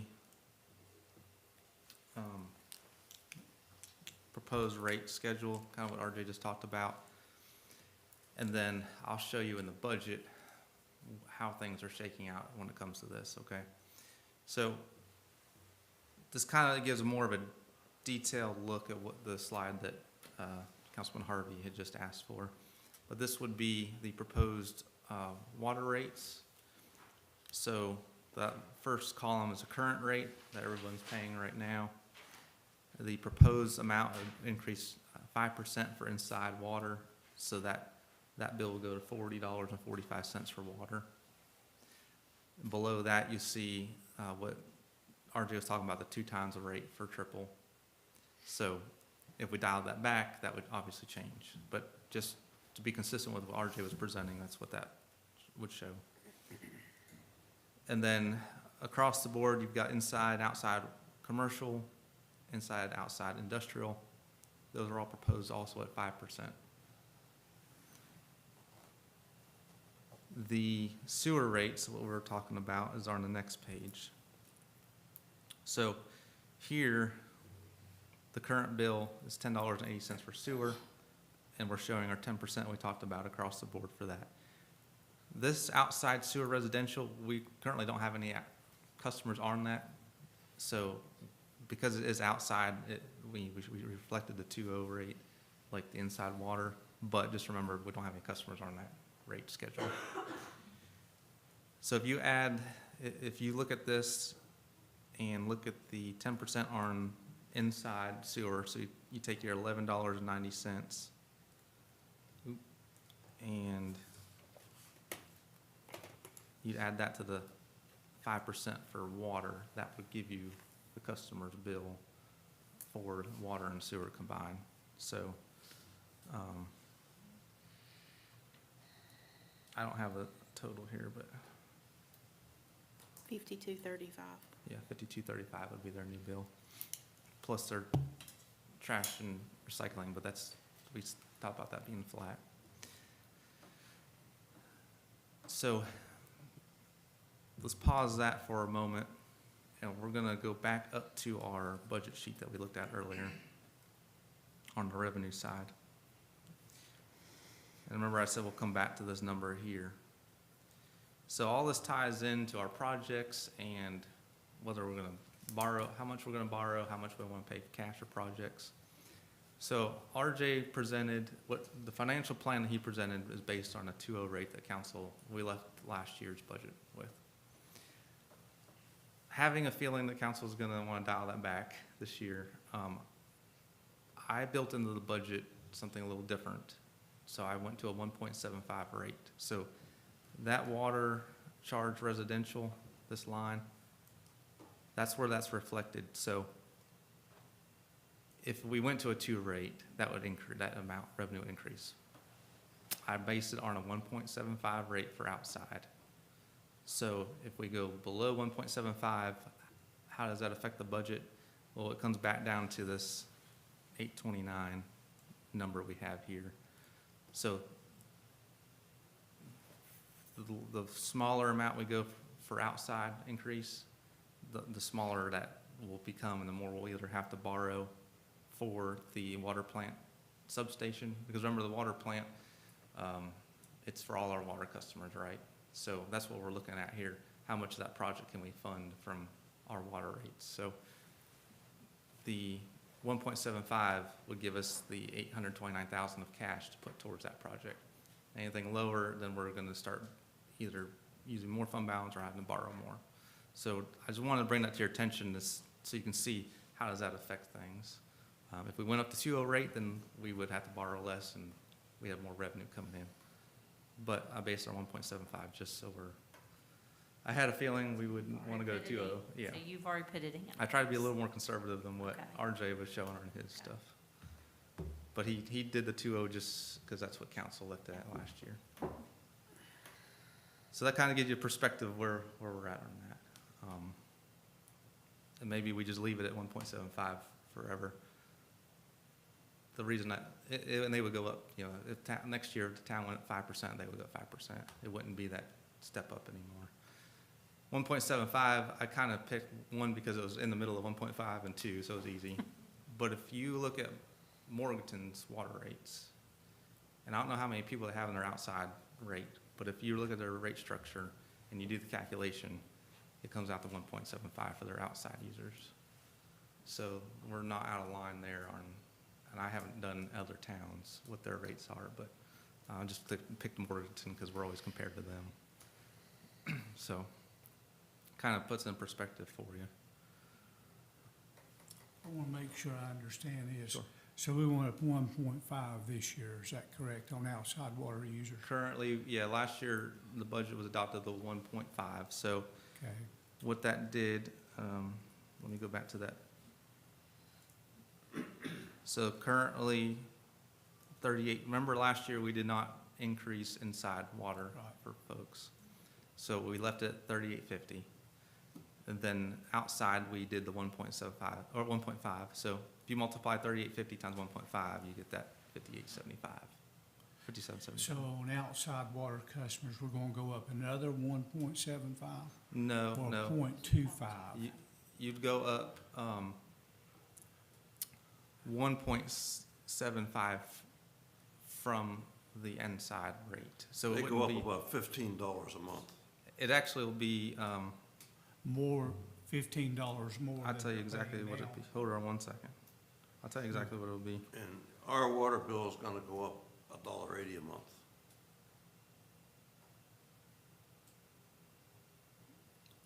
About $70 a month. So instead of the 80 here, you see, 1.75 rate would be 70, about $70. So They're $10 paying what, less. 58 now? Yeah, about 58 now, so $12. 59. And this is, you know, we talked about this a little bit last year. This is probably something that should have been happening over the last several years, trying to get them up to that outside, true outside rate. But, you know, 1.75 would increase it about $12.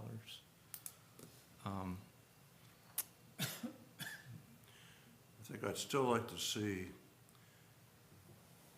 the impact on rates if we move the sewer rates up for residents and for wholesale customers, maybe give them a 20% increase instead of a 10% increase. And then look at that total revenue number and play that back across the water rates. So let's talk about that real quick then. If you look here,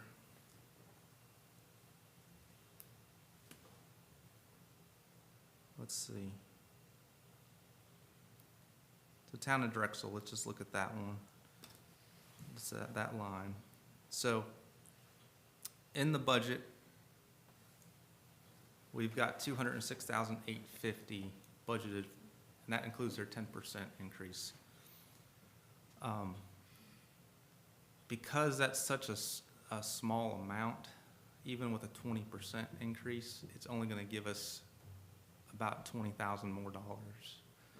So because of the scale, it's not gonna move the needle for us enough to make a huge impact as like a customer base as outside is. You know, we've got 2,600 customers, outside customers. So I just want to keep that in mind. Yeah, we can hike up our wholesale users, but they're not gonna, if you look at Rutherford College, they're only, because they send their sewer other places, we only get about 19,000 from them with a 10% increase. And one thing about, like, I think Drexel, RJ might be able to correct me if I'm wrong, but we go too much higher in Drexel, they have an option to go somewhere else. Is that correct, or? Not really. Okay. I mean, anything's possible with a time frame. Yeah, okay. But I just wanted to bring it to your attention, it's just because of the scale of how many customers and what the usage is.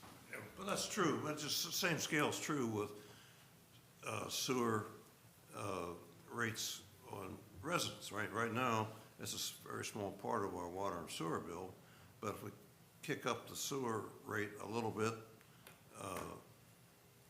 the water rate might be able to come down a little bit. Not equal, of course, because Yeah. it's proportionally different. Are you speaking towards the water rate for inside or overall? Because the sewer rate is only gonna be affected by the inside Exactly. customers. Yeah. Yeah, I'm talking about the water rates inside. We might be able to bring the inside water rates down a little bit if we moved our sewer rates up a little bit Gotcha. for residents, all right? Okay, gotcha. And it seems to me that's a trend that we probably should do to try to get the revenue from sewer And, sales comparable to the expenses. But that, of course, would also then bring down proportionately our outside rate if we're gonna base it on the resident rate. It's not something we can click through a calculator right here on. You're gonna have to run yeah. some spreadsheet calculations on it. And that's what we did last year for inside. If you recall, we went 30% on sewer and then flat on, we didn't go up on water. So that's kind of the Right. model we did last year. But as you can see, 30% only goes up to $10.80. So we're talking 30% on that small dollar amount. It's incremental. Yeah, the problem we're trying to solve here was when we took over Triple Community, we made some kind of an obligation that we were not gonna raise their rates above the residential rates for X number of years. For 10 years, yeah. Yeah, so we finally broke out of that, and now we're trying to catch up with it in 2 years, and they're complaining about the pain. So, okay, so 30% on residential sewer you want to look at, and then how does it affect the water rates? How much revenue we're going to get from that, basically, and how does that affect water rates? Okay.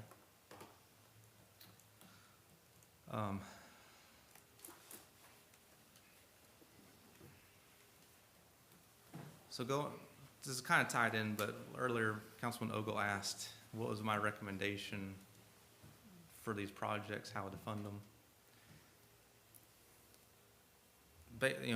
Based on the budget that was presented here, one thing we could do is budget for it to come out of fund balance.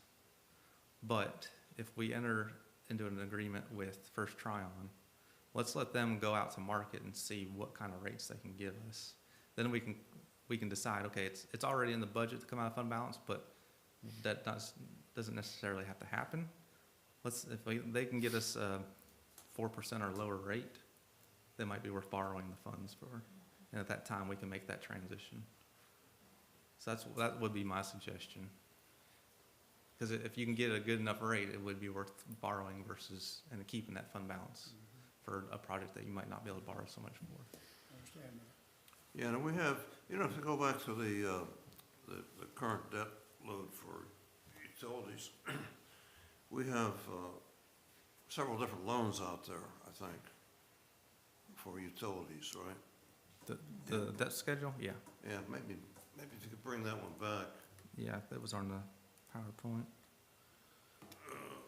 This one here? There we go. All right, the ones that we're paying interest on, There's only two that we're paying interest. Well, only two, yeah, we got one okay, coming yeah, online, but First one's not very big. The good Lord help us. Settings is the big one. What's the interest rate we're paying on that one? I think it was three and a half, something like that. Yeah, I guess, what I was trying to get to, and maybe I can't get there, is there any possibility of doing something better with that? The balance is, we don't know what the balance is, do we? Because you got 15 payments for Oops, 15. the balance of principal. It's a USDA loan, so we could pay it off, right? Should be, yeah. Yeah, well, that's with principal. I think, so I'd have to get a payoff Yeah, amount, but so the question would be, if we could reduce that principal by, an overall cost of less than the 1.4 that's left, is that a possibility? That's something that Yeah. maybe Tryon Financial could explore for us. yeah, and that's something they can build in. I think it really comes down to what rate are you gonna get versus what rate are you paying here, and how fast can you pay it off? And the term. So, right. How fast can you pay it off versus Yeah, I mean, we still have how many years left on this? 23 years, you know? Yeah. Okay. But yeah, that's something we can have them look at.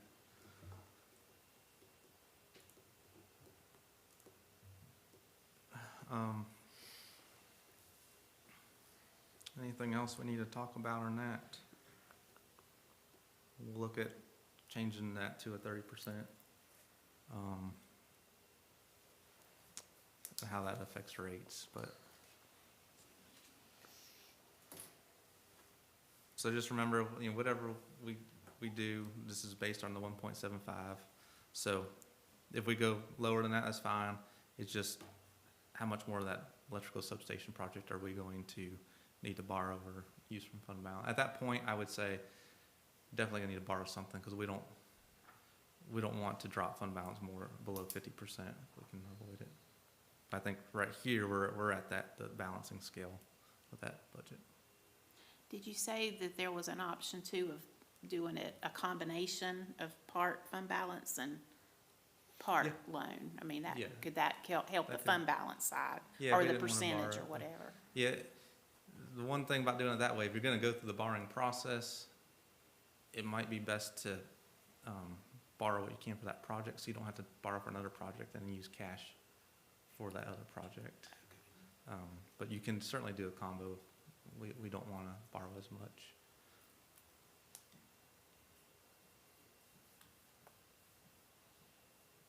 Any other questions for me or RJ? Council? I guess not. Okay. And we'll get back to you on the, what difference it makes with the changes in that.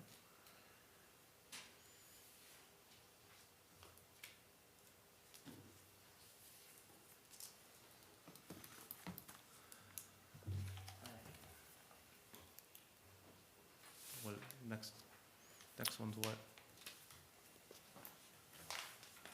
I think you've covered the capital improvement plan. Yeah, we kind of blended all out. So discussion and recap, is that what you got? Yeah, which we kind of went into that already with the utility fund, so I guess we can just do discussion recap for today or yesterday and talk a little bit about stuff. Council, you're up. If you got any questions? What is the rest of the schedule that you said, we had another meeting tentatively scheduled for, is it May 8th? Is that right? May 12th, I believe. May 12th? Yeah, that would be basically a follow-up meeting to what if there was any changes, we could go through, but, it's there, it's scheduled if we need it, but if we don't need it, we don't have to have it. So I'm wondering, we're gonna need it anyway because you're gonna come back with some different utility information. And then, I did have a few points, as you know, from a couple questions last night and a couple more this morning that I thought the council needs to address. Do we want to address those now, or do we want to go ahead and plan to do that meeting on May 12th and talk about them then? Probably, One- we'd have to add these to the agenda. One thing, if it's just comparing rates again, it might make more sense to not do it at the May 12th meeting and do it at a regular meeting. That's always an option. So that way everybody doesn't have to take off work in the middle of, or not work, but whatever you're gonna do during the middle of the day, to have a meeting just for that. It's just an option. We don't have to have a special budget meeting just to do that. It can be an agenda on the regular meeting.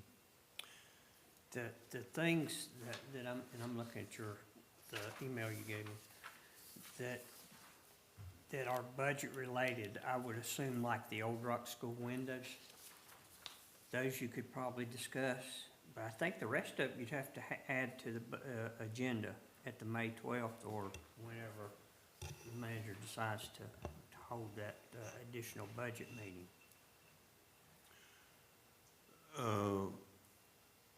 I think that's reasonable. I agree with that, yeah. Want to talk about those windows now? Sure.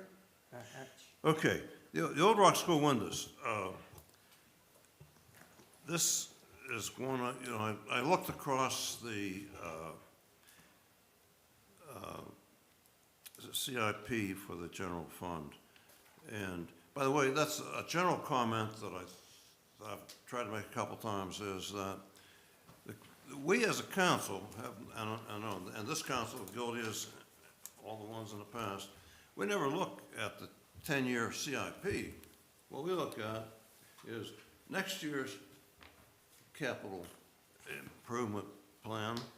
I mean, the staff's looking out ahead, but frankly, the council's not trying to evaluate that. We didn't spend any time talking about anything. All we talked about was 2026 piece of it. And then next year, the council will look at 2027's piece. But at any rate, looking across the Community Affairs Capital Improvement Plan, there is, it needs to be addressed, but there is the replacement of the windows on that historic 100-year-old building that, and I added up the numbers, $1,280,000 across the next 9 years. It didn't start this year, it starts next year. So,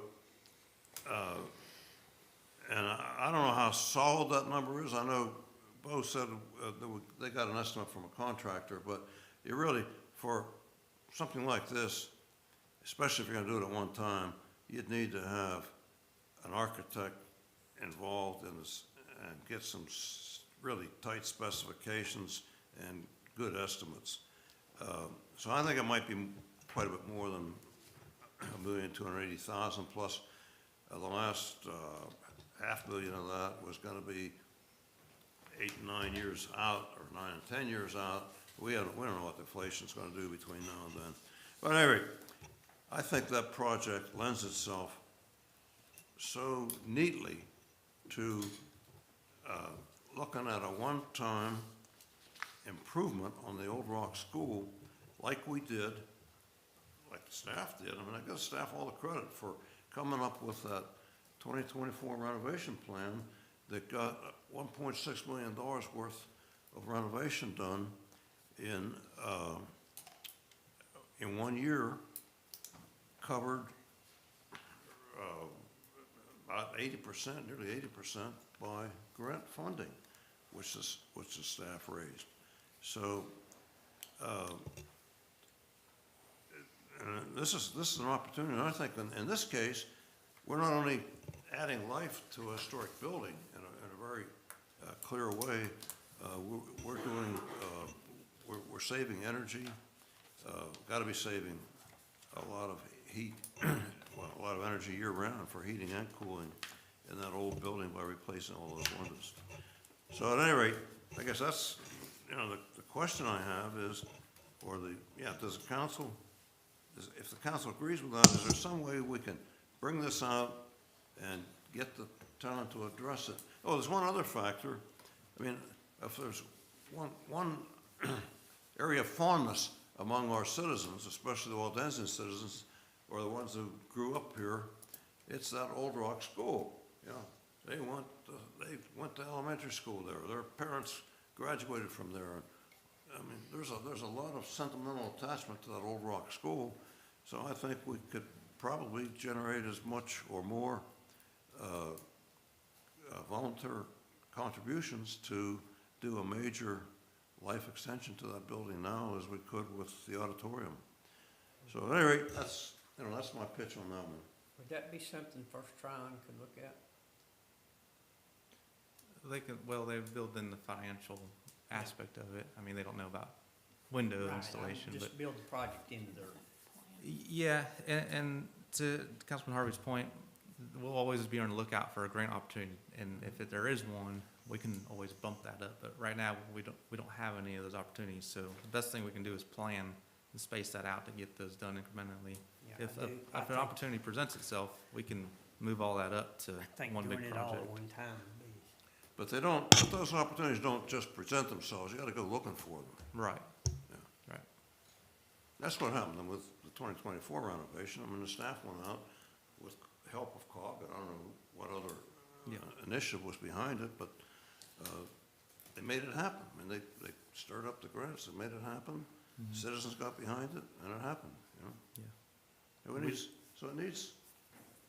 to get started somewhere. We have regular discussions with the COG grants writers that look out and they know what's out there. We give them projects we have coming up that say, keep those on your radar if a project fits that type of, the criteria that our projects are.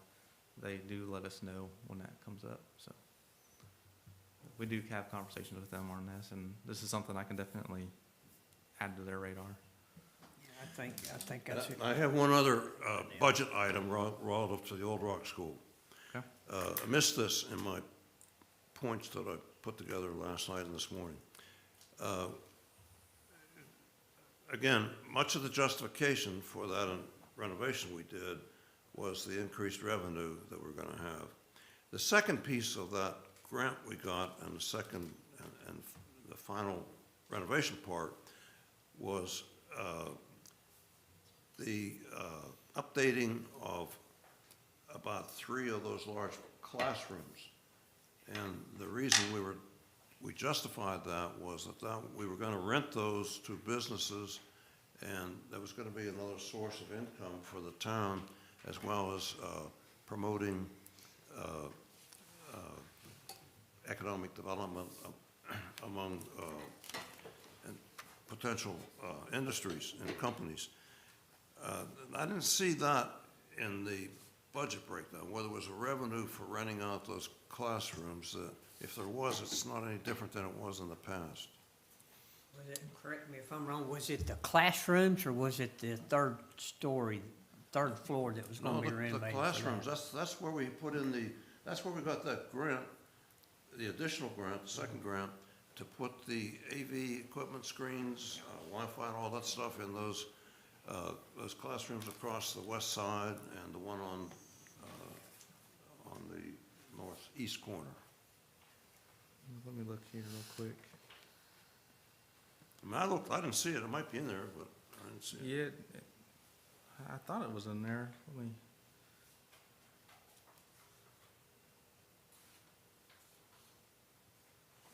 But you're right, that was part of the justification for the third floor too, but that one fell off. Business incubator or something to that effect on the third floor. So the classrooms, they are in the current rate fee schedule. The one that I sent yesterday after our discussion just has the auditorium and the Waldensian room, so it doesn't, there's no change to the classroom fee schedule. So we can, currently it's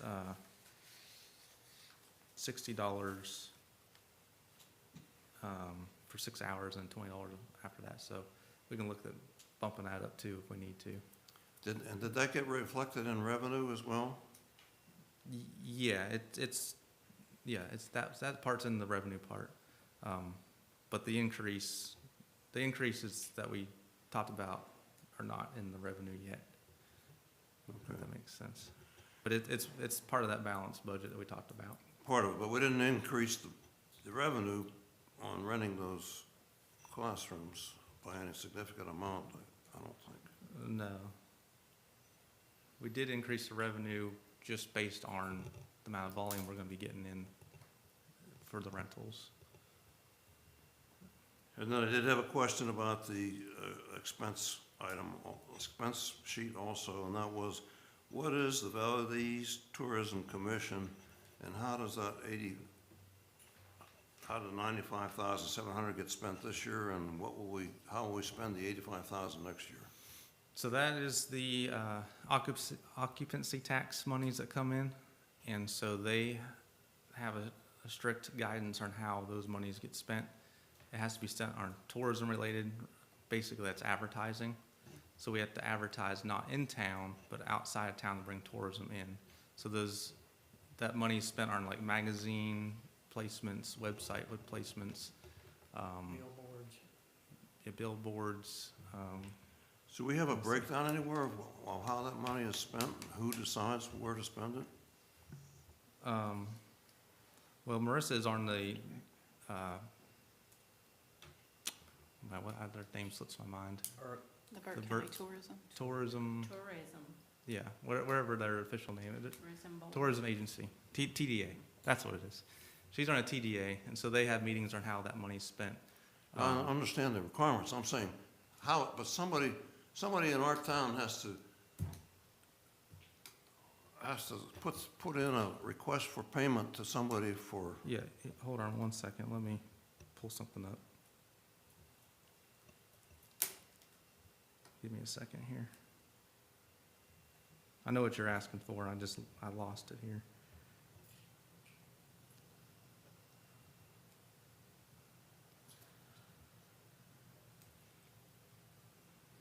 Okay, so this is an example of some of the advertising we do. We do it on the radio, social media ads, Burke County Chamber. We do use it for to promote the festival. North Carolina Visitor Center newsletter, North Carolina Visitors Guide. We advertise at the Hampton Inn. I think that's the one in Morganton. Bluegrass Today, which is, I believe, a magazine distribution. Destination Magazine, Smoky Mountain Living, Our State Magazine, Blue Ridge Country Magazine, Western North Carolina Magazine, Southern Edge Magazine, Foothills Digest.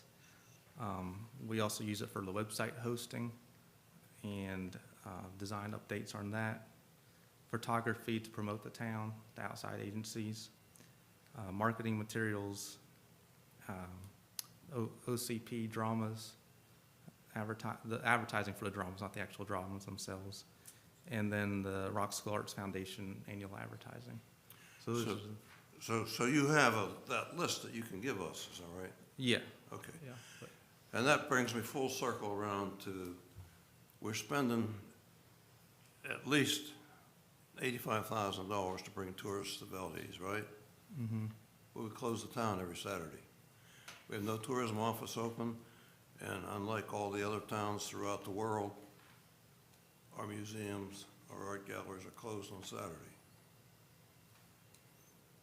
I mean, the rest of the world is, they have their museums and arts centers and tourism offices open on Saturday when tourists come. And then they close on Monday. When, like at Valdese, the restaurants close on Monday, most of them, because not many people come on Monday, but they have to close some days, so they close on Monday. And that's my fundamental question. I think it might be a budget question, because if we shifted, if we had those employees who are working at the Old Rock School shift to work from Tuesday through Saturday instead of Monday through Friday, first of all, we'd be able to meet visitors who come into town on Saturday. We could take them to our tourism office. They could go there. They could get information on why to move into town and that kind of thing. And then secondly, maybe we wouldn't have to pay quite as much overtime and part-time for employees who work on Monday through Friday to work on Saturday when we have special events on Saturday. So that's not a question for you to answer, but that's a question I think the council needs to deal with. Because again, I've heard stories from people say, out-of-towners who said, well, I took off work on Friday, and I went to Morganton, and I rented a motel because I was going to go to Valdese and see all these wonderful things in Valdese, and the town was closed. So, I'd like to say that I do not think it's the job of this board to decide the hours for the Community Affairs Department. That is not what the council, that is not what we're supposed to be doing. We make policy, we hire a town manager, and the town manager is supposed to supervise the departments in the town, and that is not the job of our board, our council. I think it's absolutely the job of this council to make sure that if we're spending upwards of $100,000 to bring people into town, we have the tourism office open. I think it's definitely, if the town council can't require that of a town manager, what can the town council, what control does the town council have over the town manager? I mean, that's a policy, a town policy. That's not a staffing issue. We have staffing issues that need to be addressed as well, but this is a town issue. We're spending millions of dollars over the years to bring tourists to town. I mean, how many stories do you need to hear? I went to a matinee, Carolina Christmas show matinee in December on a Saturday afternoon. It was packed. The auditorium was packed. And all those people I saw one person in there that I recognized from Valdese. One people were sitting beside were from Charlotte. I mean, they came to Valdese for the Carolina's Christmas show. All of them to get in there and to mingle during the reception. We're standing right outside the tourism office, but it was closed. No, I think it's council's responsibility, but Okay. I was there at that same event, and I'll just say the fact that that crowd was there, I mean, they're in town on a Saturday, while no one may have been manning that desk, they were still in town, and I think they were enjoying the activities that in town that we offer and that our staff are providing. So I'm sorry, I just had to make that comment. Okay, anybody else? I just, my thing is on this day, it always gets to me because I know how important water is to a town. I could care less about any of the amenities we have, but if our water sucks, pardon my French, I shouldn't have said this is live stream. If our water is no good, we don't have a town. And we are gonna have to make some hard decisions, and I hate it because I know how hard the water bills are not fun to pay every month. I have a grandmother-in-law who pays water. It's not easy for her sometimes. But our water, I mean, we have people coming to our meetings very concerned about our water, very concerned about our sewer lines. I have them explode on, my yard is currently decimated. I can't park down my road where I should be parking because a water line busted more than once. It's been about 3 times. They can tell you, you've been by my house multiple times in the last 5 years. I don't enjoy calling them in the middle of the night saying, a pipe's busted. I know it's frozen and you guys are freezing. I don't enjoy those calls. Our water lines and our sewer, it's got to be looked at. And I don't know if we're going to have to better explain to people in town and outside of town. Things are going up. You're going to have to choose, and it's not coming out of your taxes. Your taxes are paying for, your amenities, but people don't have that understanding of what utilities are, your utility fund, and your tax-funded general fund. They don't get that concept. Most of the calls I get are, well, you guys can put in a new pool structure. You're charging me more for water because you're getting a pool structure, and I cannot get it through to anyone that is not why we are charging more for their water. It's simply the fact that these pipes are old. They are super old. And if we don't do something, we're going to be sitting in a mess. I talk to people in our town about our water issues more than anything else. And I know it's terrible to have to raise rates, and I used to get I was one of the citizens that was like, why are you raising my water bill? Why are you raising my water bill? Until I got in here and I was like, oh, it makes sense now. It's not cheap. It's and this day, I leave this meeting, I left it last year going, dear God, what are we gonna do? That's a lot. But if we don't have clean water, if you don't have a place for your poop to go, you have a whole problem with your town. So we have really got to make, it's gonna be horrible. I don't like getting the calls from church members. I have church members who call me, you know, screaming, you know, Heather, why did you raise my, you know, what? I'm like, well, and I have to explain to them, everything's going up.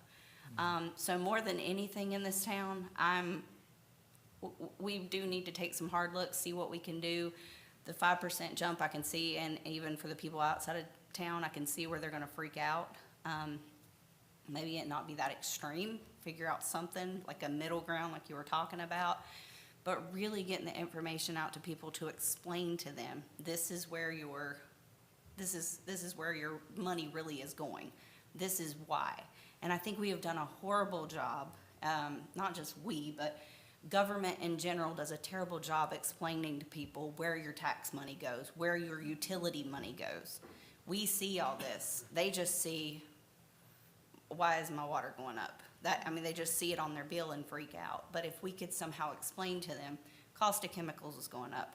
The fact of the matter is our pipes are over 50 years old. If they were over 50 years old in your house, you would be replacing them. We have to do that in towns too. So today's like always a hot topic for me, because I'm like, you got to have, I don't want to get sick because I don't have clean water.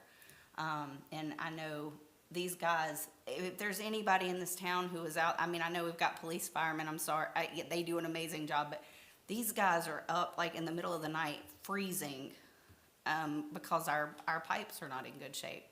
There's times that we're calling them to, the other mess you have to deal with. In the middle of the night, they're freezing because we've neglected it for so long, because it's hard to get those calls, but at the same time, if we don't have clean water, people are gonna start leaving our town. It's kind of, when they're coming up and showing us issues and whether that was caused by, you know, whatever you wanna say it was caused by, we've gotta make sure that people aren't hearing Valdese has bad water. We wanna make sure that we are keeping it clean, healthy, and that these guys feel appreciated just as much as the other departments do. So water is a thing for me. I want to be able to drink it, so. Well, you have more than just infrastructure, you got the plants too. Oh, yeah. And the electrical substation Yeah. is key to producing good, the water. And then you've got the sewer plant to process all that coming through, so it's a big utility system. And when you take think care about the of. fact that we're gonna have to replace some of the lines, the EPA thing that came out a couple months ago that we talked about here, we're still trying to figure out, are we paying for that as a grant? We have that coming up. So there's a lot of big issues with our infrastructure that we've gotta look at. And, so I don't know how you do it. I would have lost my mind by now, but. And it leads to a good point for council to remember, if citizens or water customers have questions, I would refer them to the live stream of these, well, today in particular for water, but RJ's presentation is very good for them to refer back to, and it gives a good explanation. They can see the numbers, and I'm always happy to talk to people to explain things, but I think for them now that we're live streaming these, it's gonna be on YouTube, for them to be able to see what you guys get to hear, it would be helpful. So that might be a good way to. But the problem that you and I and all these young people up here who are technically proficient is that we may have half our citizens who don't know how to use live streaming, don't have the ability to. So that's not sufficient way to communicate with our citizens. We just did a survey where we had an equal number of people said they wanted to hear what was going on in the town by inserts in their water bills as we did from the website. So we need to, all of us need to remember that we're not all on computers, we're not all able to live stream. In fact, live streaming wasn't very popular among people who did respond, but the other ones, and they go back and look at the video recordings and things. But if anybody does want to see it, they're welcome to come to town hall. I'll sit them in the community room and turn it on for them. They can watch it. So That doesn't satisfy most A big people. thing for a lot of people is just understand, if you can explain to people why things are the way they are. And the water and sewer is not a wants-driven fund. It's not a, we've gotta have a, you know, you look at the general fund, it's, we want the Old Rock School. We want a pool. We want this, we want that. Water and sewer is, we have to have water to survive. We have to have these things. So, just explaining to them, this is why, this is how we keep it, this is why it went up, because this chemical, I mean, and breaking it down, I know it takes some time to do it. This chemical went up this much.